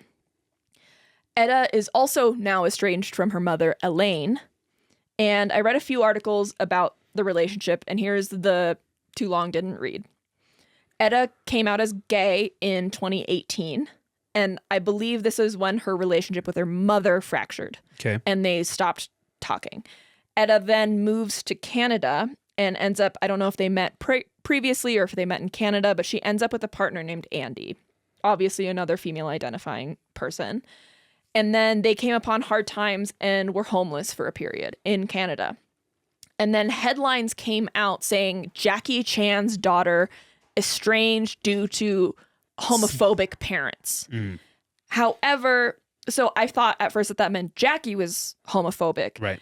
But there's recorded evidence from prior to Etta coming out that Jackie and Etta did not have a relationship at all. They had almost, I don't think, even met ever. Okay. And she has said, there are quotes from her saying, I don't see him as a father. Right. I don't know if that's like emotionally charged or what. I just don't think she knows him. And so therefore is like, I don't see him as a father. There's no relationship there, like whatever. So Etta's parent is homophobic. It's just not It's her Jackie mother Chan and maybe stepfather. Yeah.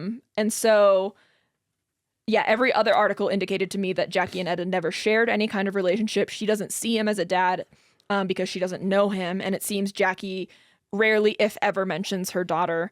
And I think this is another thing in Eastern culture that is more socially, like a more social norm of like shame and not talking about things that bring you and your family shame. And that is this like affair that he had. And so it's brought up. He's kind of publicly apologized for it. But I think the shame surrounding that means he never talked to Elaine again and definitely never talked to Etta. Okay. And so those headlines of like Jackie Chan's daughter estranged are very misleading, you know, but that's something that does happen. He does have a daughter named Etta. I don't know where she is now, but yeah. So moving on. Jackie Chan, while filming Luhing Fudai, which translates to Armor of God, sorry for probably butchering that, which released in 1986, he nearly died doing a stunt where he fractured his skull, doing a 40-foot fall, and he impaired his hearing. Oh. Just fucking casual. Oh my God. You are so sensitive. It's like something I didn't even think need a trigger warning. He hurt himself doing a death-defying stunt. Yeah, he did. Mm-hmm. And so in this movie, the stunt he was trying to accomplish was jump from the top of a building to a tree branch below. And I'm like, I could have told you that one, but whatever. You don't know until you try. It's true. And this is another thing that his like critics and fans alike today will say, that this is why he's not as famous anymore, because of technology. And this is why he was famous back then, because he was able to do these things that no one else could do. No one else really could. And so it like brings in adrenaline to the picture. It brings in all the things that current day action films bring in, but you don't need that green screen and everything. But yeah. It leaves the audience asking legitimately, how did he do that? But now it's like, okay. There's no mystery around how they do anything. Exactly. So at this point, he's famous enough that he's able to maintain creative control over almost every film that he's in. He's doing everything from producing, directing, and even recording theme songs because he's a singer.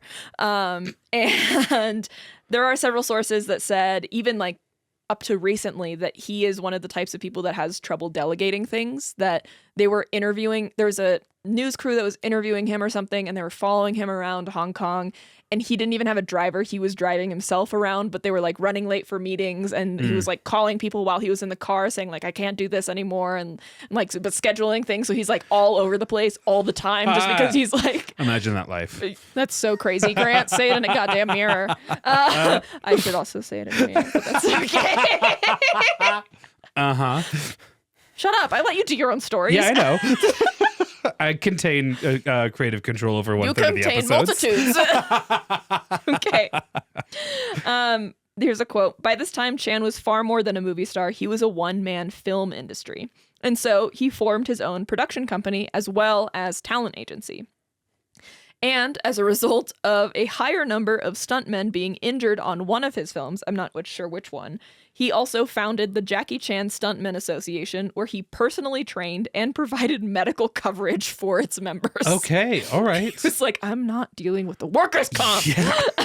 In America, anyway. Is that what it would look like? Or that's what that would look like.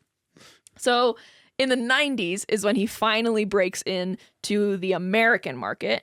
And he actually receives a Lifetime Achievement Award in 95. Whoa, okay. So he was awarded this by Quentin Tarantino, who's hot off the release of Pulp Fiction in 94. And Quentin Tarantino threatened to boycott the ceremony if Jackie didn't receive the award, because I think Quentin is the one that nominated him. Oh, nice. Yeah. We love a friend that goes to bat for you. Yeah, Quentin was like, are you fucking kidding me? This man fell from a building. We, in the speech and debate community, there's something, it's first name, last name, Lifetime Achievement Award of a coach. I guess it's public. Yeah, the Sharon Welch Lifetime Achievement Award. Yeah. And I think they regret how they named it, because they don't want it to be the retirement award, but they use it as a lifetime achievement award. So me and some of the other coaches who are on the younger end of the spectrum have all kind of jokingly threatened to nominate each other. That's like, you're gonna retire the next year. I've had to look at one of my friends here in the city and be like, if you nominate me for this, I will win the Sharon Welch Lifetime Achievement Award at 31. And then end my career. And so I think We haven't quite pulled the trigger on it yet. Oh, you should. That's funny. Sometime over the next probably half decade, I am going to single-handedly make sure someone not named Grant Thomas wins the Lifetime Achievement Award and is in their 30s. We'll figure out some coding way to like back end make sure that they win. Here's the thing. It's just a committee that decides. Excellent. And so they'll you have just thousands of votes. Yeah. I have other far more, I don't know, insidious ways of doing it. You'd be surprised what needles you can move at just a casual little wine get together at your house on a Friday night. Be scared of Grant, guys. So if you're like, oh my God, Grant seems so nice. No, be worried.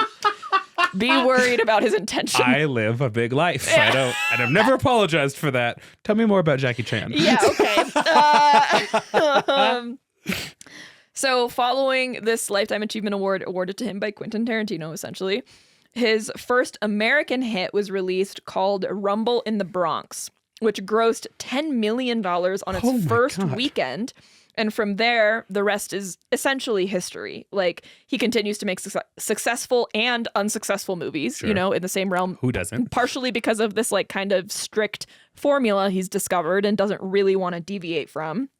But these movies succeed and fail in both the East and the West instead of just the East as it had been previously.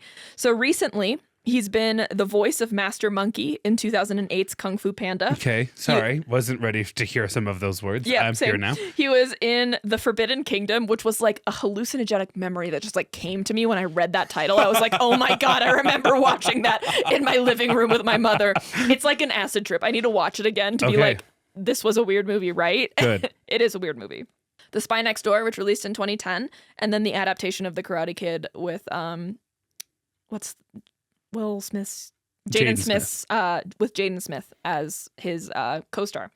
This is a screen grab from the movie that's coming out later this year in May, called The New Karate Kid Legends, with him and Ralph Macchio. He's aged. But in a great way. Oh yeah, well. And also, not afraid of a pop of color. That orange looks so good on him. Also, like, I would trust him to tell me any life wisdom. Yeah. He's also approaching that age that Robert De Niro started to approach and like his look, where he stopped being scary mob boss and instead funny, scary dad in rom-com. Yeah. Like, yes. I want him as dad in rom-com. I want to see the rest of his outfit because it feels like it is a jumpsuit. It's a jumpsuit. Yeah. Hilarious.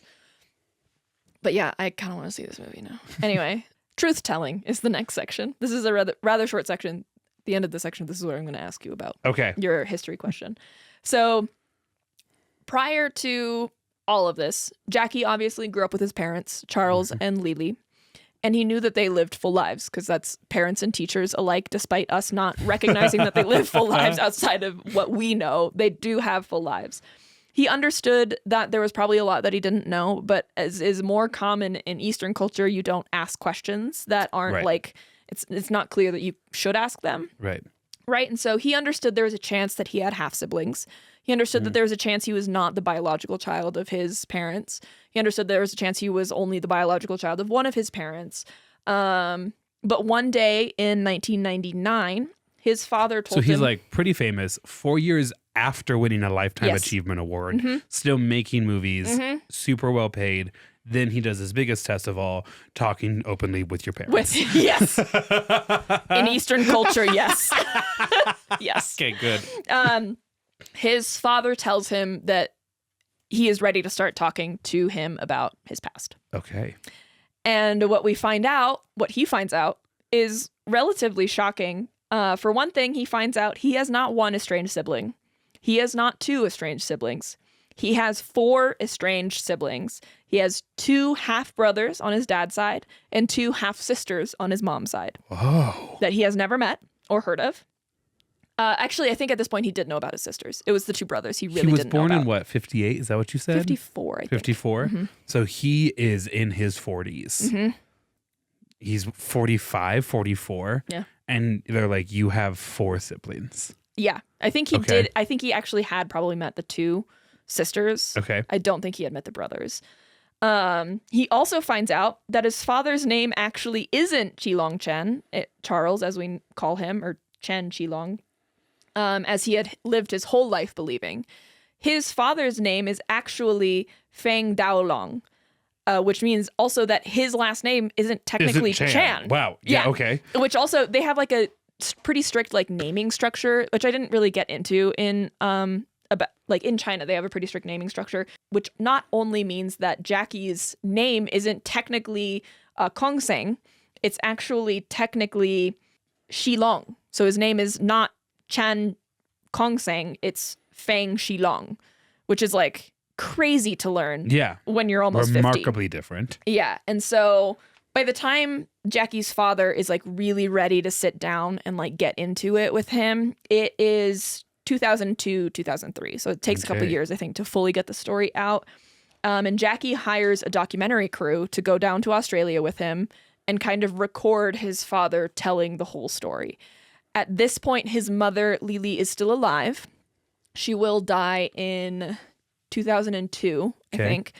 But I think at this point, she's nonverbal. I don't know how long she's been nonverbal, but so we'll talk about her story, but there's a lot of color missing from it, and that's the reason why. But so in this documentary, it's called Traces of a Dragon. You watch Jackie learn a lot of detail about his family. He's like literally sitting, it looks like in a living room as Jad's sitting in like a chair, and he's sitting like on the floor kind of against a wall nearby. And the documentary team is like filming and asking Charles questions, and you watch Jackie learn about his whole family history. And it's truly wild. I don't think this film was ever like really formally publicly released. I watched it on YouTube and I didn't see any indication that it was ever like, it was available for streaming anywhere that I could pay for it, you know? Okay. But this is his mother, his father, and then I believe the child is his son, JC. It's a cute family photo. Right? It's very cute. Even in that photo, JC has his dad's face. Yeah, 100%. Those genes are strong. Yes, they are. So, Grant. Yeah. Can you talk to us about the state of China in the early to mid 1900s? Yeah, that's a great question. And I've been meaning to talk about it, so thank you. I asked him a week ago. And then reminded me earlier today, and I was like, right. Yeah, and then Googled it as you sitting on my couch. Yes. Well, I had some questions. Yeah, it was I know. A wide net. No. So I'm trying to like structure this narrative in my head to be both a narrative and simplified. European countries, specifically Spain and Portugal kind of, but especially France, Germany, Great Britain, and the United States get to China last. And the U.S. in terms of like the race for colonization. Right. And the U.S. declares that there will be an open door policy in China, which basically means everyone gets a chance to colonize China, not just a couple people. Cute. They don't ask the Chinese if they're okay with that. And fortunately for the British, they already have this like trade of this illicit substance called opium, which has like weakened the Chinese state and is enriching Great British commerce. The Russian, and they set up a bunch of like puppet governments. They set up a bunch of like military bases for their navies and things like that. And that speeds up after 1918 because the great powers seize like Germany's colonial holdings and hand a lot of them over to Japan. Right. And China's shattered internally because of all of this, which then creates a lot of political upheaval. Much like you see in Germany, kind of around the same time, that upheaval creates a government that would like to be strong and central and unified, but isn't, and faces a lot of challenges. And then in the 1920s, you see those challenges kind of start to openly erupt in a Chinese civil war between what we would generally call like a nationalistic government and a communist government. Tale as old as time. Can you tell us the difference between the Nationalist Party and the Communist Party? Yeah, the biggest thing that our listeners would need to know is that the nationalistic government is going to be supported by the United States, and the communist government is going to be supported by the Soviet Union. Okay. Politically, obviously, there's like ideas around like collectivism and like free market and like a response to like European intrusion. And I mean, there are important substantive policy differences, but in terms of how this story is going to play out from an outsider's perspective, it's which side's supporting what. So that's kind of happening. And then Japan seeks to expand its colonial holdings that it was given by the European countries from Germany after World War I. And really kind of launches World War II in 1933, Yeah. when the Japanese move from their colony of Korea to a northern part of China that at the time was called Manchuria. That triggers the start of conflict there in 1933. And a lot of historical scholars kind of view that as the start of World War II because that conflict won't be resolved until the end of World War II. Right. And so China's in the midst of the Civil War, and then they'll stop fighting each other and fight the Japanese, and then they'll start fighting each other again because they think the other side's weak, and they'll kind of go back and forth. And it's this like terrible, like 3 armies in one country kind of thing. Incredibly destructive. You're going to see war crimes committed by all 3 sides in an attempt to like shatter their opponents. You're going to see truces between the communist and nationalist Chinese governments broken as they stab each other in the back to try to like gain an upper hand. Meanwhile, Japan is trying to like mollify China so they can turn their attention elsewhere. So they're committing atrocities. So many. Specifically in one of the Chinese capitals called Nanking or Nanjing, kind of depends on when and who you're talking to. Yeah. I won't talk about specifically what happened in that city, just to prevent this description from getting too graphic, but war crimes. Don't Google it if you like really don't want to get into it. Correct. Yeah. War crimes, horrifying war crimes, the kind of war crimes that will actually be pointed to regularly to talk about Japanese war crimes during World War II happens in the city. I'm going to now click the fast forward button really fast. World War II then ends. World War II then ends in 1945. The Civil War continues between the nationalist and communist governments until about 1950 when the communists win and the national government flees to Taiwan, which is actually why we call Taiwan the Republic of China and China the People's Republic of China, because that war technically hasn't ever ended. Right. But that's how we get a communist Chinese government installed in power in 1950, and why China and Japan, for basically since 1950, have had a really hard time being aligned in terms of like regional interests and things like that, even though that doesn't necessarily make sense. Like they're 2 great economic powers, a closer trading relationship would help both of their countries. Yeah. Japan had been heavily influenced culturally by China for hundreds of years before Japan started to rapidly industrialize in the 1800s. But there's an issue. And the 2 main issues are China continues to hold an understandable grudge, for a lack of better word, for like what the Japanese did in China during World War II. The Japanese struggle, refuse to, don't want to, don't see it that way. Again, it depends on who you ask, but basically are not issuing an apology for what they did in China in World War II. And to elevate this even further, after World War II, Japan, kind of ironically, becomes a close ally of the United States. Right. And China, far more understandably, becomes a close ally of the other major communist country, the Soviet Union. Right. And so not only do they have personal beef, which we call war crimes, they also are aligned diametrically into 2 different visions of the world. Yes. And that kind of has then continued up to today. Yeah. I just want to mention. Sorry. No, this was good. Okay. That was exactly what I wanted. I was really trying to make sure to keep it all in a box. It was good. Okay. I just want to, just like a complete unrelated note. We have racism here in the U.S., right? And I think a lot of times Western civilizations, or like people, at least in the U.S., don't like kind of group Asia as like one ethnic group and don't really recognize the beef between those ethnic groups. And I can say, there's so much racism that happens between Asian countries. I don't remember specifically which Asian countries the Japanese hate, but I sure can tell you I remember when people that I know were like, no, that's not us. That's the whatever other country. Like Indians, like East Asians get in on it. Like that whole region. Yeah.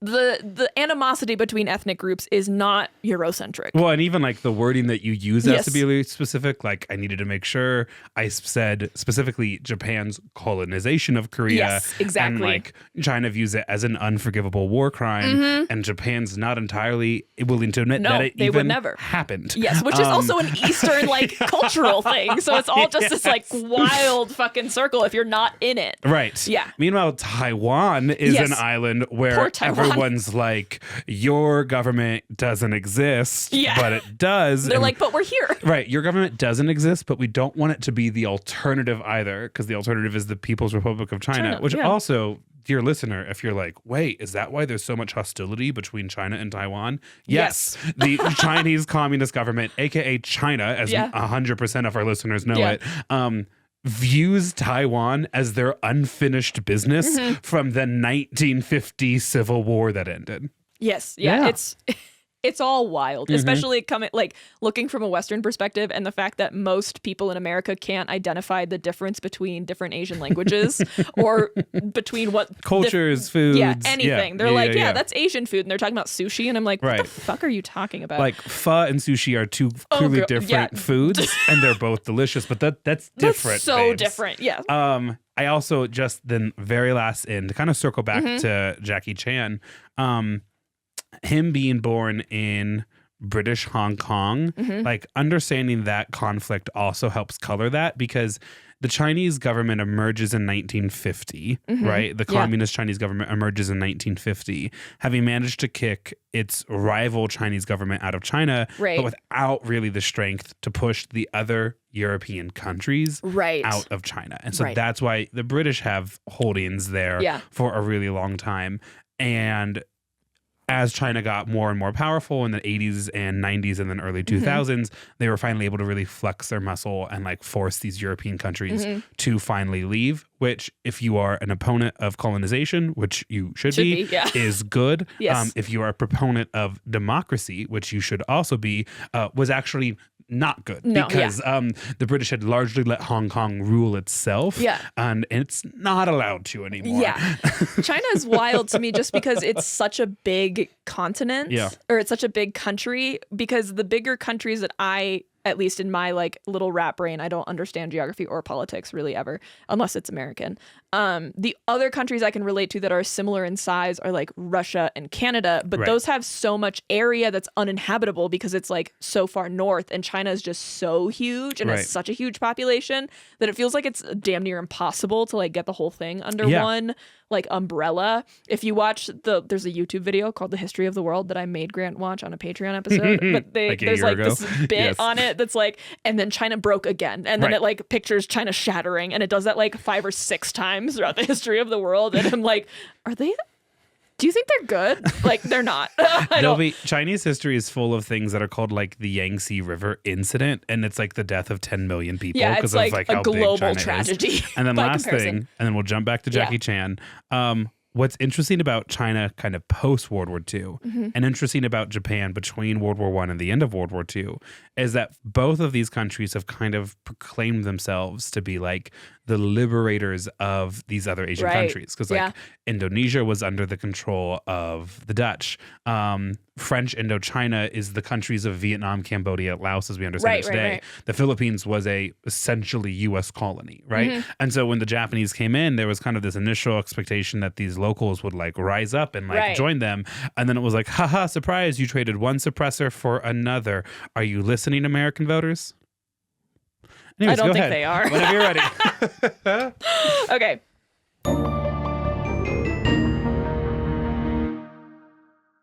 So here's where I'll put my sources. Just general sources. Obviously, they're all listed on our website. Traces of a Dragon. This is the documentary I've been referencing, the one that Jackie made with his father about his like past and about his family's past. Then The Guardian, Variety. There's a couple of Spotify podcasts. Biography.com, Britannica, IMDb, Fandom Wire for like some of the Karate Kid references, and then a bunch of others to like fill in information. And then just giant trigger warning over this whole next section. As Grant mentioned, there are a lot of war crimes that are going to happen.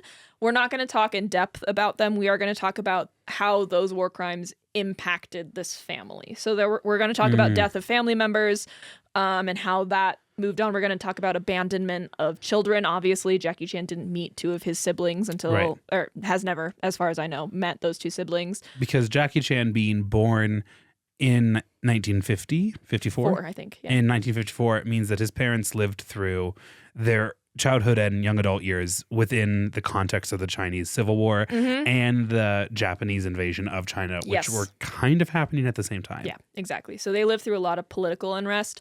So we are going to talk about that. I will say there are very like kind of vague mentions. The mention of the 40-foot fall, I guess, seemed to be more impactful to Grant when it comes to injuries. This is really just like, and because these people died in a bombing raid is what we're going to say. Okay. Just so you guys know. So the first section, we're going to talk about Jackie Chan's father, Fang Daolang. We're going to refer to him as Charles because that's what he went by in his later years. But he was born in Shandong in 1915. He moved around a lot as a young kid, eventually staying in Nanking from age 9 to 15, where he would attend primary school. He would never graduate. He would later remember that he was a, quote, real brat and that he didn't like school. His father believed him to be a bad apple and thought he would have a better future if he learned a trade. And so he sent Charles off to Shanghai to become a draper's apprentice. Ooh, I think I remember what a draper is. I want to say it's like a fashion, like a clothing maker. Okay. He finished his apprenticeship at age 20 and then returned to Nanking. If you'll remember from Grant's little spiel about history, that's where one of the really big Japanese war crimes happens. This is now translated from, I believe, Mandarin, from the documentary. The entire documentary, if you watch it, is all subtitles, as long as you can't speak Chinese. So anyway, this is a translation. We people from Shandong like martial arts, especially the northern schools of Kung Fu. So I think his father taught him, Charles's father taught him as a child, and then later he would learn from the Hong Kong School of Boxing with Master Zhang while he was in Shanghai starting at the age of 16. He would then become a martial arts expert, and as a result of this, he became an orderly for the Chinese National Revolutionary Army General Gu, or Ju, I'm sorry, I don't know how to pronounce that, but essentially an orderly in this sense is a bodyguard. He became proficient enough at martial arts that he was hired as a nationalist army bodyguard.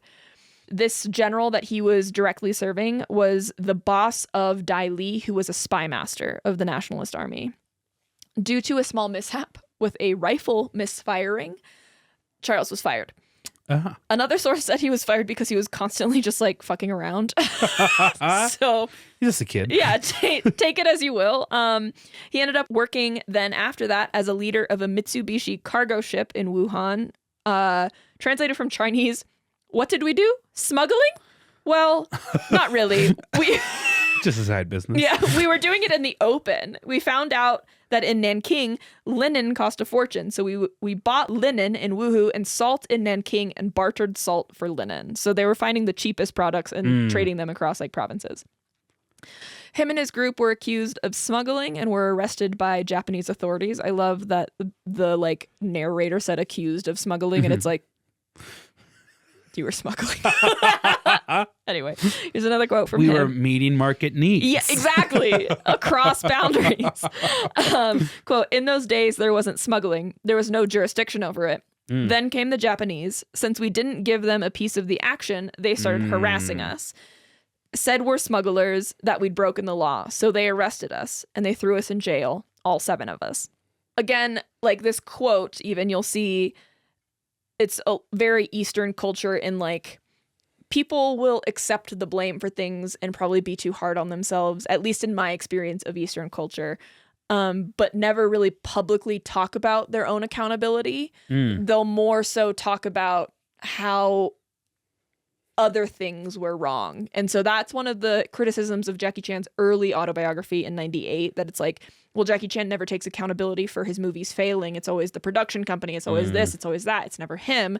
And I think that's a lot of Eastern culture and like shame, not wanting to like make public some of your... Him acknowledging that the movies were failures is him acknowledging his failure, which is already enough. Yeah, exactly. And so I don't know if that's like, you can take that as you will if you've been to therapy, if you haven't been to therapy, whatever. But that's another example of it. Like it's the Chinese it's the Japanese because we didn't give them a piece of the action. And it's like, okay, but you were also like technically breaking the law, you know? And so like you can say that it wasn't really a law at the time, but I mean, and if they arrested you, there's a chance it wasn't like warranted or anything, but you know. So this was during the Japanese Imperial Army invasion of Southeast Asia in the Second Sino-Japanese War, which broke out in 1937. This is another quote from him. Quote, "On the 4th day, they tied up our hands." Sorry, this trigger warning is coming far too late, and I recognize that. We're going to talk about some murders, very vaguely. But on the 4th day, they tied up our hands and marched us out to witness executions. That's it. That's all we're going to say. But it's pretty clear in the documentary that Charles remembers this very vividly and not fondly. I think it was probably very traumatic. Somehow, however, while in imprisonment, Charles was able to use his political connections to get released from Japanese imprisonment. I believe it was either like a close family friend or even a relative that pleaded his case to the Japanese authorities. And so Charles and his friends were released. Of the 7 that went into prison, only 5 came out. And obviously, after this, he quit the job on the boat and he went back to the general he had previously worked for as a bodyguard for work. And that's how he got a job as a spy for the Intelligence Bureau of the Administration Office as a secret agent of the First War Zone. So who's he spying for? The nationalist government. And he's spying on the Japanese? I believe. Okay. Or the communists. If you I'm have not anything sure. about the communists, send it our way too. I think like, keep your ears It might open. be the communists, yeah. Okay. Around this time, he doesn't talk a lot about his years as a spy, but it's like clear that was... And he's in southern China during this time. Okay. I believe so, yeah. And so he says, quote, "The pay we got could buy us nothing. It cost hundreds of grands for a goddamn bun. The notes were good for nothing but wiping your ass. No use at all. It didn't matter if we were in the army or in civil service. We needed money." And then later on he says, "So I took my unit to Shanghai, handed in our guns, and called it quits." I'm not sure how many years he spent as a spy, but he was the leader of a spy unit. A spy ring. And he was like, the money's not good enough. Yeah, it was like around 40 people. Wow. And he was like, we're done because like we can't afford anything. It's not doing us any good anymore. And so he quits being a spy. But due to his affiliation with the Nationalist Party and being a leader of a group of spies, he had a target on his back. Right. By the communist government. Right. And he ended up surviving 2 assassination attempts in Shanghai. This is translated from Chinese. Quote, "We were on our way to the Shanghai headquarters with 10 gunmen following me. I brought with me 38 guys, all plainclothes people. We took a ship there. Whenever we went, we never bought any tickets, and we always traveled first class." So he's saying like they had no way to know that I was coming. Okay. "The day I was to board, someone made an attempt on my life. He called out to me, 'Big shot,' and fired." And I think in this sense, big shot is meaning like you have too much power, kind of big shot. "And I was going up the staircase. When I came down, that guy shot at me. The bullet hit my leg. If I'd come down any further, it would have hit my body." Oof. And then there was another attempt around the same time where a bullet grazed his scalp. And then like a completely unrelated little note, Jackie would end up getting a similar scar on his scalp during a mishap while filming Armor of God. And it's just like such a wild dichotomy between their 2 lives. Right. Like this nationalist spy survives an assassination attempt. And my son, who is now living a comfortable life as an actor, survived as a stuntman on a film.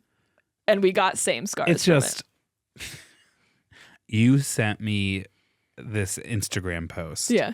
And others have sent it too. Just like what the father's job was to get him to this point so that way his son can do whatever. Yeah. And you're going to recognize the Instagram post, but the post is basically that like the great grandson of former Civil War general and like 18th president of the United States, Ulysses S. Grant.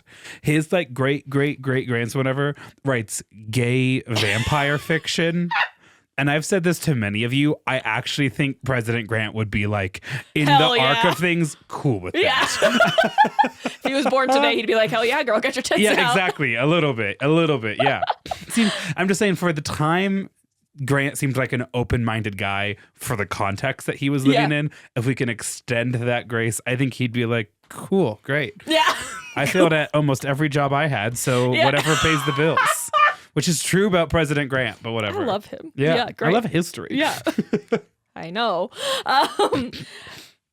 Really quick tone change.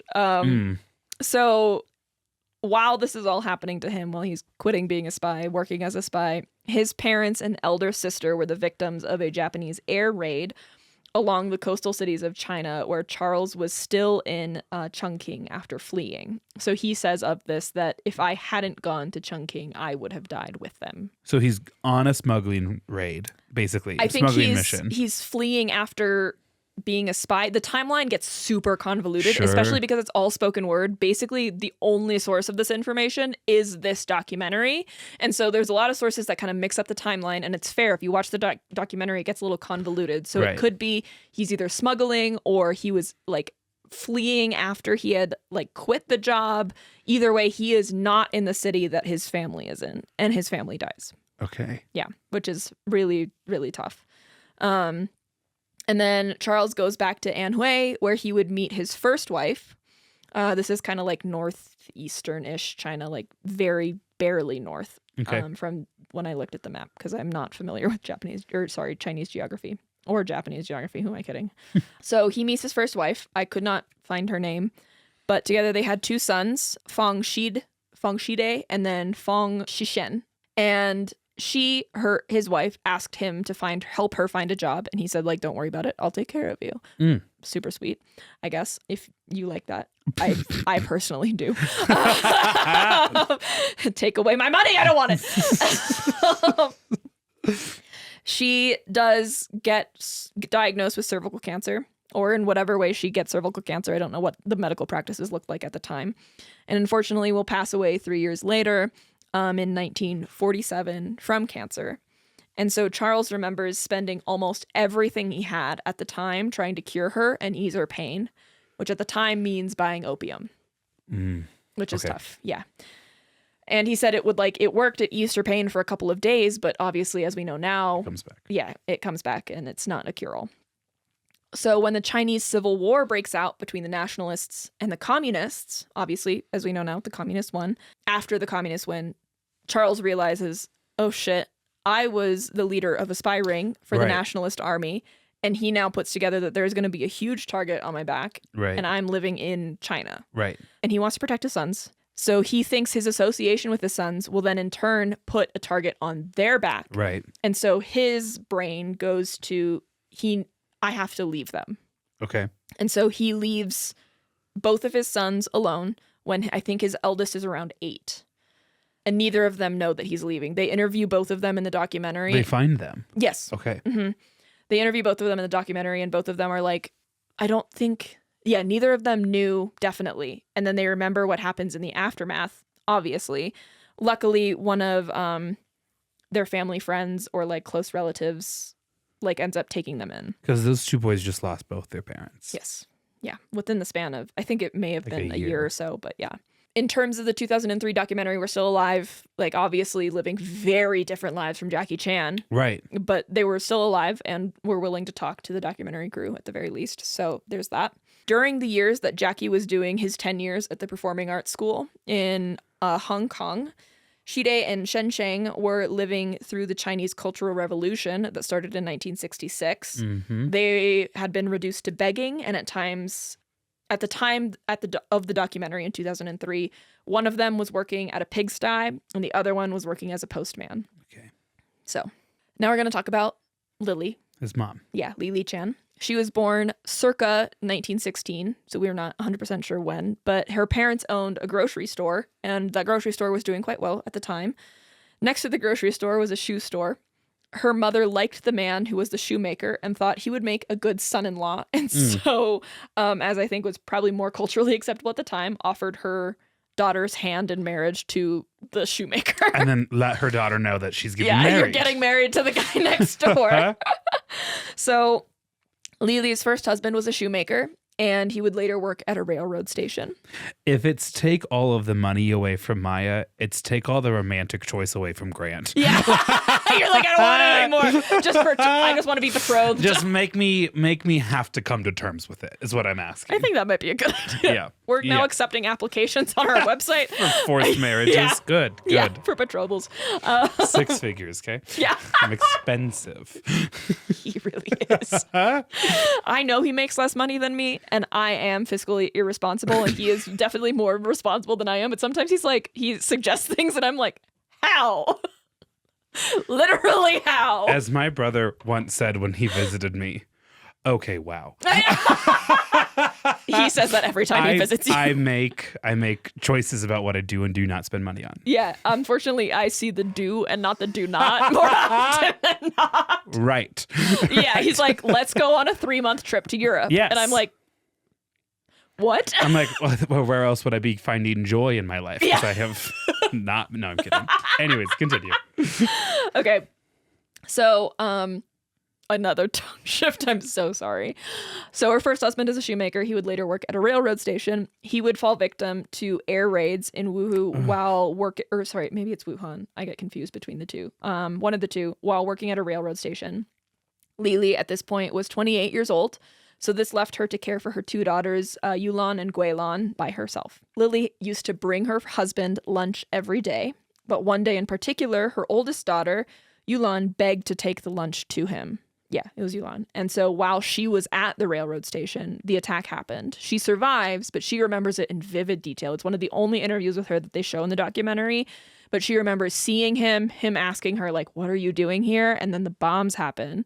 And she remembers, like, the aftermath, but not knowing where her father is. And then Lili finds her, and then she is neither of them are able to find him. And by the time they find him, it's too late. And it's unclear. I think he probably died on impact, most likely. So Yulan was found by Lili after the attack settled, but by this point, the husband has passed. I also couldn't find the husband's name. But when Lili is 29, a year later, she makes the decision to go to Shanghai to make money. I think initially she doesn't bring her. This is another place where the timeline got really confusing. I think at this point she moves to Shanghai, initially does not bring her daughters with her. But the plan was to bring her daughters with her. So Lili is struggling financially and had heard she could make money if she were to be more willing to do something more dangerous. Right? So Guilan at this point in the documentary says that this is something that she cannot imagine her mother doing if the situation had not kind of required it of her. Desperate. Yeah. And so what she ends up doing is purchasing opium and getting into the drug trade, aka smuggling. And so again, this is the timeline is a bit confusing. I'm just going to mention that the timeline gets confusing. What I'm going to present is what I think happens, but this is just a note that it could be slightly different. Okay. By the time this documentary is filmed, it's all word of mouth still, right? But at this point, Lili is not able to be interviewed for the documentary, so it's all word of mouth from word of mouth. It's like Charles telling Lili's story. And so it seems like her foray into the drug world happened prior to abandoning her 2 daughters, but there is a chance when she left for Shanghai, she left them as well. Okay. It's a little confusing. What I think happened based solely off of what I heard from the documentary, because that's where the actual first sources from Yulan and Guilan are like given, seems like they were in Shanghai with her. Okay. On one of these smuggling trips, there's like a port that she has to pass through and people are checking bags and everything. And an officer goes through Lili's things and finds the opium, confiscates it, and arrests her.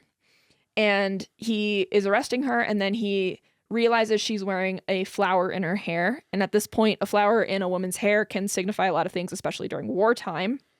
A white flower means that they had lost their parents, and a blue flower, which is what Lili was wearing, means that they had lost children or a husband. She's a widow. Yes. Yeah. And so he asks about her situation, and she tells him that she had lost her husband and is now responsible for the care of her 2 daughters. And so I think at this point she's also potentially sending money home to her elderly mother. And so he lets her go and lets her keep, quote, the goods, meaning he literally gives her back the opium. And that officer was Charles. Whoa. Yeah. Isn't that wild? It's just wild, too, because, like, in the grand scheme of things, these are just 2 random people. Yeah. And it's also Jackie Chan's parents. Yeah. Which is a really wild thing to say. Think about, yeah. And they're both victims of war and conflict and single parents.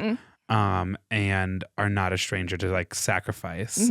And from what you told us earlier in this episode, know that this moment of, like, love that they share with each other is going to still create more sacrifice. Because I'm remembering Charles will spend all of Jackie Chan's youth working in Australia, saving up money to get Jackie Chan started on his acting career, and that his mom will do largely the same for him. Yeah, because she's working, I think, as a maid, I think, around this time for the same place. And then, so he quietly lets her go, lets her keep the opium. I think at some point Lili will flee from Shanghai to British Hong Kong, along with Charles, will do the same thing. And I think that is the point that she abandons her daughters, recognizing that she cannot afford to take care of them. Yeah. And so while the story is somewhat shocking to us in our Western ideals, this is not a globally unheard of story.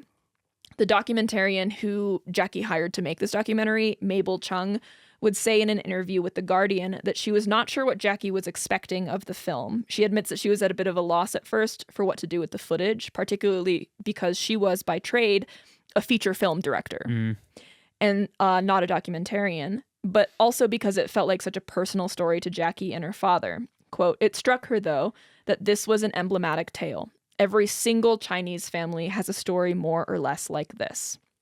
Later on in the interview, she will say, "It's not just Jackie's story, it's the story of every Chinese family." And so I guess this abandonment of children and this kind of like war-torn time struggle is a very common tale in Chinese families and Chinese history. And it's really interesting because we view like the emergence of communism in China through like a geopolitical lens of like the Cold War, just as people who live in America. But like this perspective really does explain why like an ideology like communism would resonate so deeply with so many people, which I think you kind of always understand at the start. But like, I mean, it's you see so many, I mean, obviously not the same, it's not apples to apples, but just like similar stories and narratives right before the communist revolution in like Russia. And it's just really interesting how like individual personal tragedies do also end up reflecting like national trends and historical context. Sorry. No, it's nerd out moment, but I'm just like, wow. Yeah, it's crazy. So the next section is called marriage. But going back just a little bit, when Charles gets to Shanghai at the age of 29, he's on the run from the communists as an ex-nationalist spy. Right. And he gets involved with a famous gang. I didn't look more into this famous gang, but they're called the Shandong. And some sources said that he was the head of this gang. So he goes from nationalist spy to like officer working at a port where he meets this woman that he like lets keep her opium to now leader of a gang. It's a wild story. Listener, if you're watching, this can get cut. But if you're watching on the audio, I'm laughing because she said some horses claim. I kind of like immediately corrected herself, but I did hear horses, and it painted a really visual image in my head. I am so sorry. That's not necessarily a funny thing that she said, but if you're thinking of it as like horses are saying it, it's actually really humorous. Continue. Okay. I think at this point, Lily is already in Shanghai and Charles is able to track her down. And so she's able to help him settle and they end up developing a friendship. Lily does start gambling, though, and is exceptionally good at it. Hell yeah. And she gains notoriety as the big sister, or some sources said the third sister, and is well known and well respected in the underworld of Shanghai. Which is mostly underworld. So let's just fucking recap here that Jackie Chan didn't know until he was in his like 40s or 50s that his dad was a spy and his mom was like an underworld like figurehead. Yeah. Like what? That's crazy. Anyway, so unfortunately her luck gambling wouldn't last forever.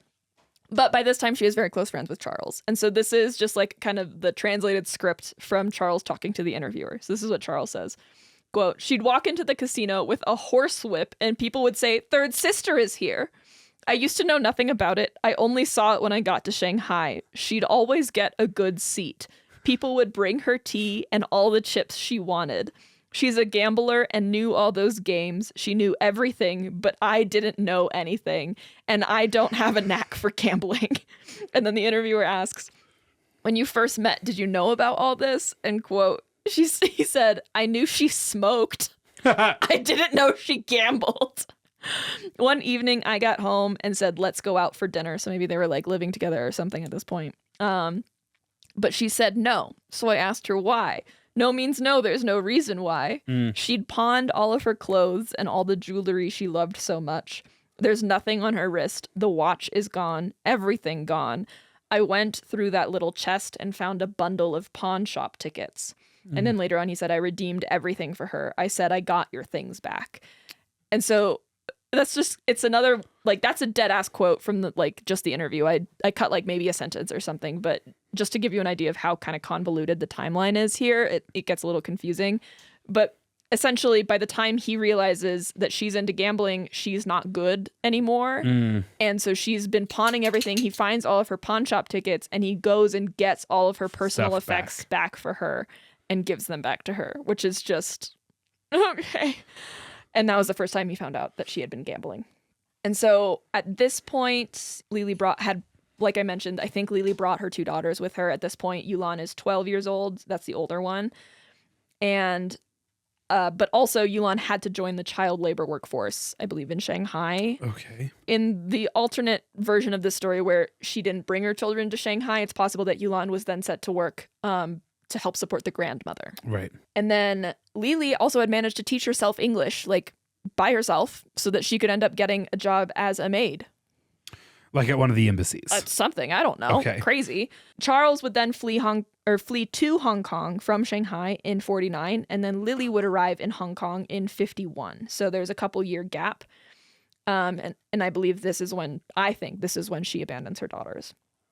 Charles' friend would help him get a job at the French consulate in Hong Kong. So he initially started doing some odd jobs like cleaning. He would work as a handyman, as a gardener, and eventually he would ask someone to teach him how to cook, and that's how he would get a job as the chef at the French embassy. And the two would marry in 54 and would eventually, or maybe it was earlier than 54. That's the year. I think it might have been 53. It could have been 54 for all I know. Okay. I don't know. Yeah, when they married, Charles, to avoid detection from the communists, changed his surname from Fang to Chan, which was Lily's surname at the time. Okay. And so that's why Jackie did not know his actual... So there is some ancestral root to Chan. Yes. But, okay. Yeah. And so on April 7th in 54, Kong Sing Chan was born. And they lived together in the quarters of the French embassy where Charles would work as a chef and Lily would work as a maid. And then it gets us back to the beginning of the episode or the beginning of when I started talking about Jackie Chan. Yeah. And then in 1985, actually, with the help of a friend from the Chinese embassy, Charles is able to reunite with his 2 sons in China, Shide and Shenzhen. And he does that before telling Jackie Chan about anything. I think so. I think Jackie maybe kind of knew that there was someone that he didn't know, but there's some stuff happening. Yeah. So Lily would pass in February of 2002, around 85 years old. Documentary Traces of a Dragon would not release until 2003, and I think much of the filming would occur at the very end or just after she had passed, and I believe she was nonverbal at this point. So you see footage of her, but it's unclear of when it happened. Charles invited Jackie to Australia for the documentary to set the full record straight, and that's the premise of Traces of a Dragon.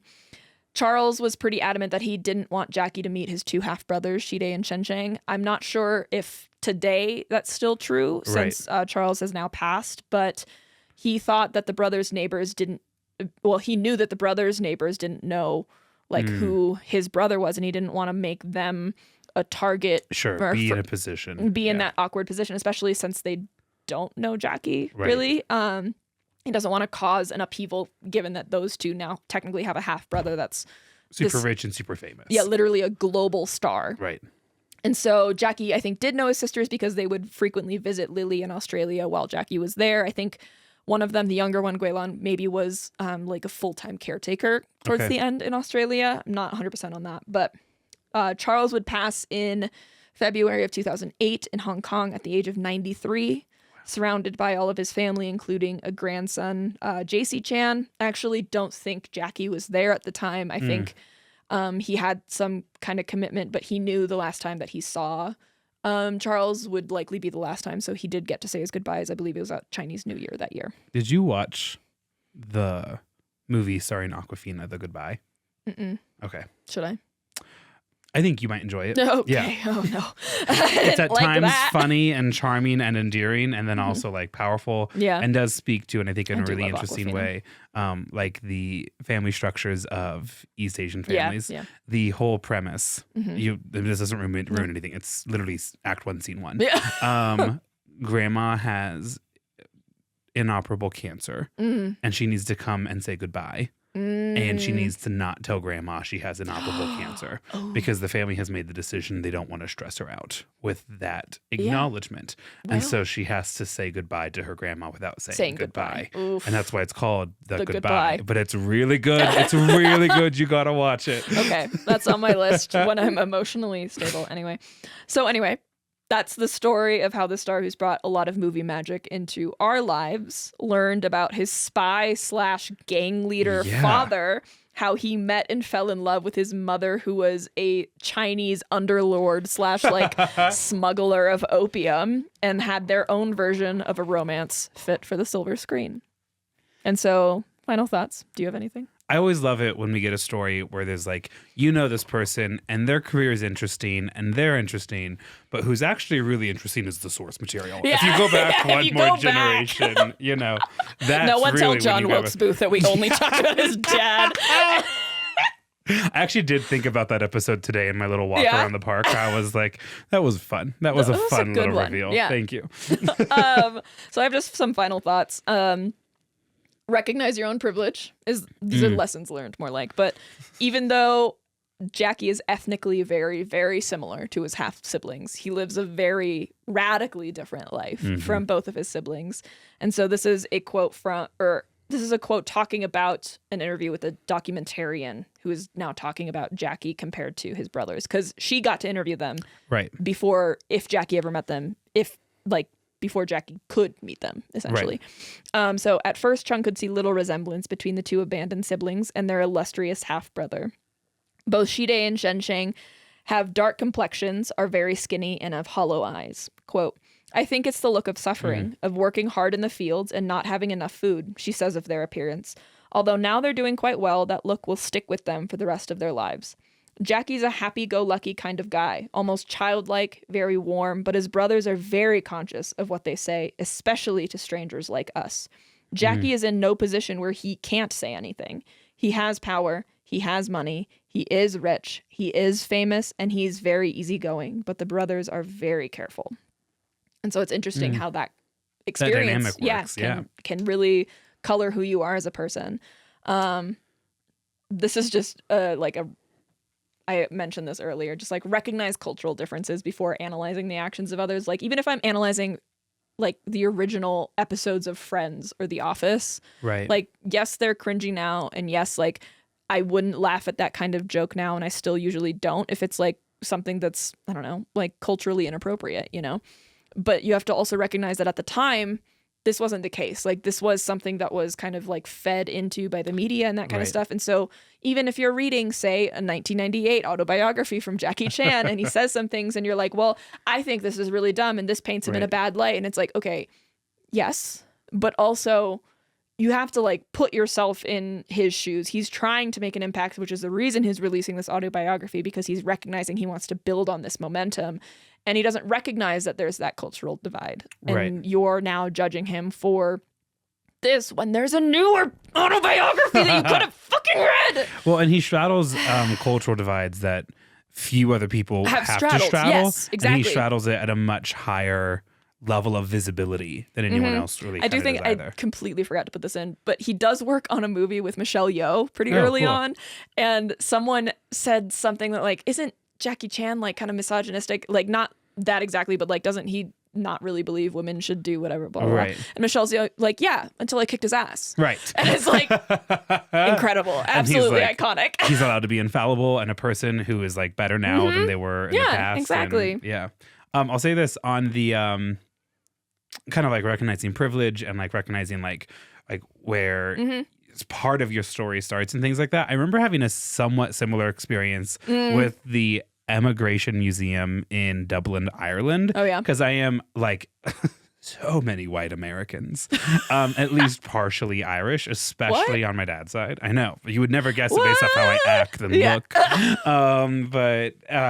And so I remember being there, especially, I mean, not without, violating too much of my family's privacy, but my dad's side of the family Anyone kind of past my great grandpa, and the curtain is kind of drawn on, and there might have been some name changes. There might have been some law avoidance enforcement kind of stuff, right? But the fact that we are Irish on that side seems to be established. And so to just trace my roots back to Ireland doesn't seem like something that I can do on that side of the family, but I'm at least aware of it, at least as it's been told to me. Anyways, all this is to say is you're at the Irish Emigration Museum, not immigration, but the museum of people in Dublin, Ireland, who left Ireland. And it just kind of hits you that, 5, 6 generations ago, people made the decision to leave because it was the best option available to them, not because they were thrilled to see what Gage County, Nebraska looked like or East Texas or anything. They were like, let me study abroad. Right. And that all of those decisions put the next person in line, that next generation, in a slightly better position, And now here I am hosting a podcast, writing gay vampire fiction. Okay, I was talking about when I was at the museum. But, it's here I am, and I'm in my, little North Face coat because it's rainy outside, which, it's on the nicer end of, rainproof coats. And I have the money to vacation for a week Dublin, here before I go somewhere else. And I'm just aware of the, somewhere in this museum is probably documented a faceless ancestor of mine that you're not going to recognize. Right, who I'm not going to recognize, who experienced tragedies and sufferings that I'm unaware of, and that all of the work that they put in was so I could write gay vampire fiction later. What is essentially that cultural string that you draw it all together, that I can teach public speaking and, have my little New Yorker bag into work and be drinking my iced coffee and live this life that's so different and unrecognizable and is only possible in part because of these people made decisions. Right. And I think at the Immigration Museum in Dublin, Ireland, that picture got clarified for me in a way that I hadn't appreciated before, because on my mom's side, we can trace so many of those farmers back so far, right? That and obviously you're appreciative of that work that they've done over the generations, but things that you're familiar with aren't mystifying to you in the same way that an unknown story that you get introduced later is. 100%. So the other thing I will say, if you're interested in seeing this documentary for yourself, I'm not gonna lie, they have a lot of archival footage in the Trace of a Dragon documentary. There was one moment that I was like, did that person just die on screen? And I was like, yeah, they sure did. And so it's really fascinating to it's not gruesome or anything, but it's it's black and white footage, and you're just conflict. And you're seeing just an execution, and you're like, holy fucking shit. Yeah. And it's wild to see the faces of these people that went through this, along with the faces of his mother and father, going through all this stuff. But it's really great. You can watch it on YouTube, like I said. He has that 1998 biography that I only listened to 2 podcasters talk about it, and it irritated me, so I can't recommend it. But I do know that he has one that released in 2015 called Never Grow Up that at least from some of the reviews that I read, it seems like he's at least a lot more open to recognizing his own fault and his own shame and talking more about some of those things that he definitely would have completely glossed over or ignored in the 98 documentary or 98 autobiography. So those are sources you can look at if you're interested. And then the only final thought is to ask your older loved ones about their past while you still have them. Yeah. Because you never know what you might uncover. Holy shit. Crazy. Well, what a deep lesson there. Yeah. Well, the first thing that inspired me to do this was I saw an Instagram post that was Jackie Chan didn't know about his family until when he was on set filming Traces of a Dragon. And initially I didn't know what Traces of a Dragon was, so I thought he was just on set filming a movie. And they're like, this is the Jackie Chan story? Yeah, and then I was like, oh wait, that's because he commissioned that documentary. Okay, yep. So anyway. Lovely. Yeah. Okay, thanks. Yeah, because I was like, okay, bye. Do you have any final thoughts? I can do the speech. Final thoughts? Yeah, sure, do that. If you enjoyed this, you can find additional content on social media where we are Well I Laughed podcast across all platforms. Just Well I Laughed. Just Well I Laughed. Yeah. Dope. You can find Well I Laughed podcast on YouTube if you want to watch the video. I believe the video option is also available for Spotify listeners. I try and post it a few days after because it fucks with our numbers. So I'm sorry about that. Yeah. If you're looking for additional content, you can find us on Patreon, where we post an additional episode every week. If you have stories related to movie magic or the next theme, identity theft. Please. It's not a joke, Jim.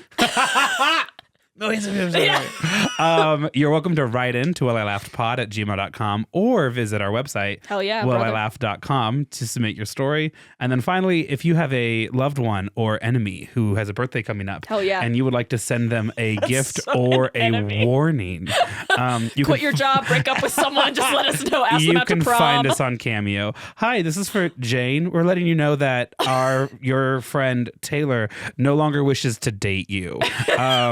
They would rather pay $8 than experience social discomfort. Anyways, Hi, this cameo is for Jim, and your boss wants you to know, don't come in on Monday. Huge opportunities there to kind of merge all of your interests together. Humor and vengeance. I want to deadpan it so bad, too. Yeah. Please request these from us. A sibling who you have a fraught relationship with. Let us know. Absolutely. And we'll say it. I will. And that'll be next week on Will I Laughed. Okay. Bye. Love you.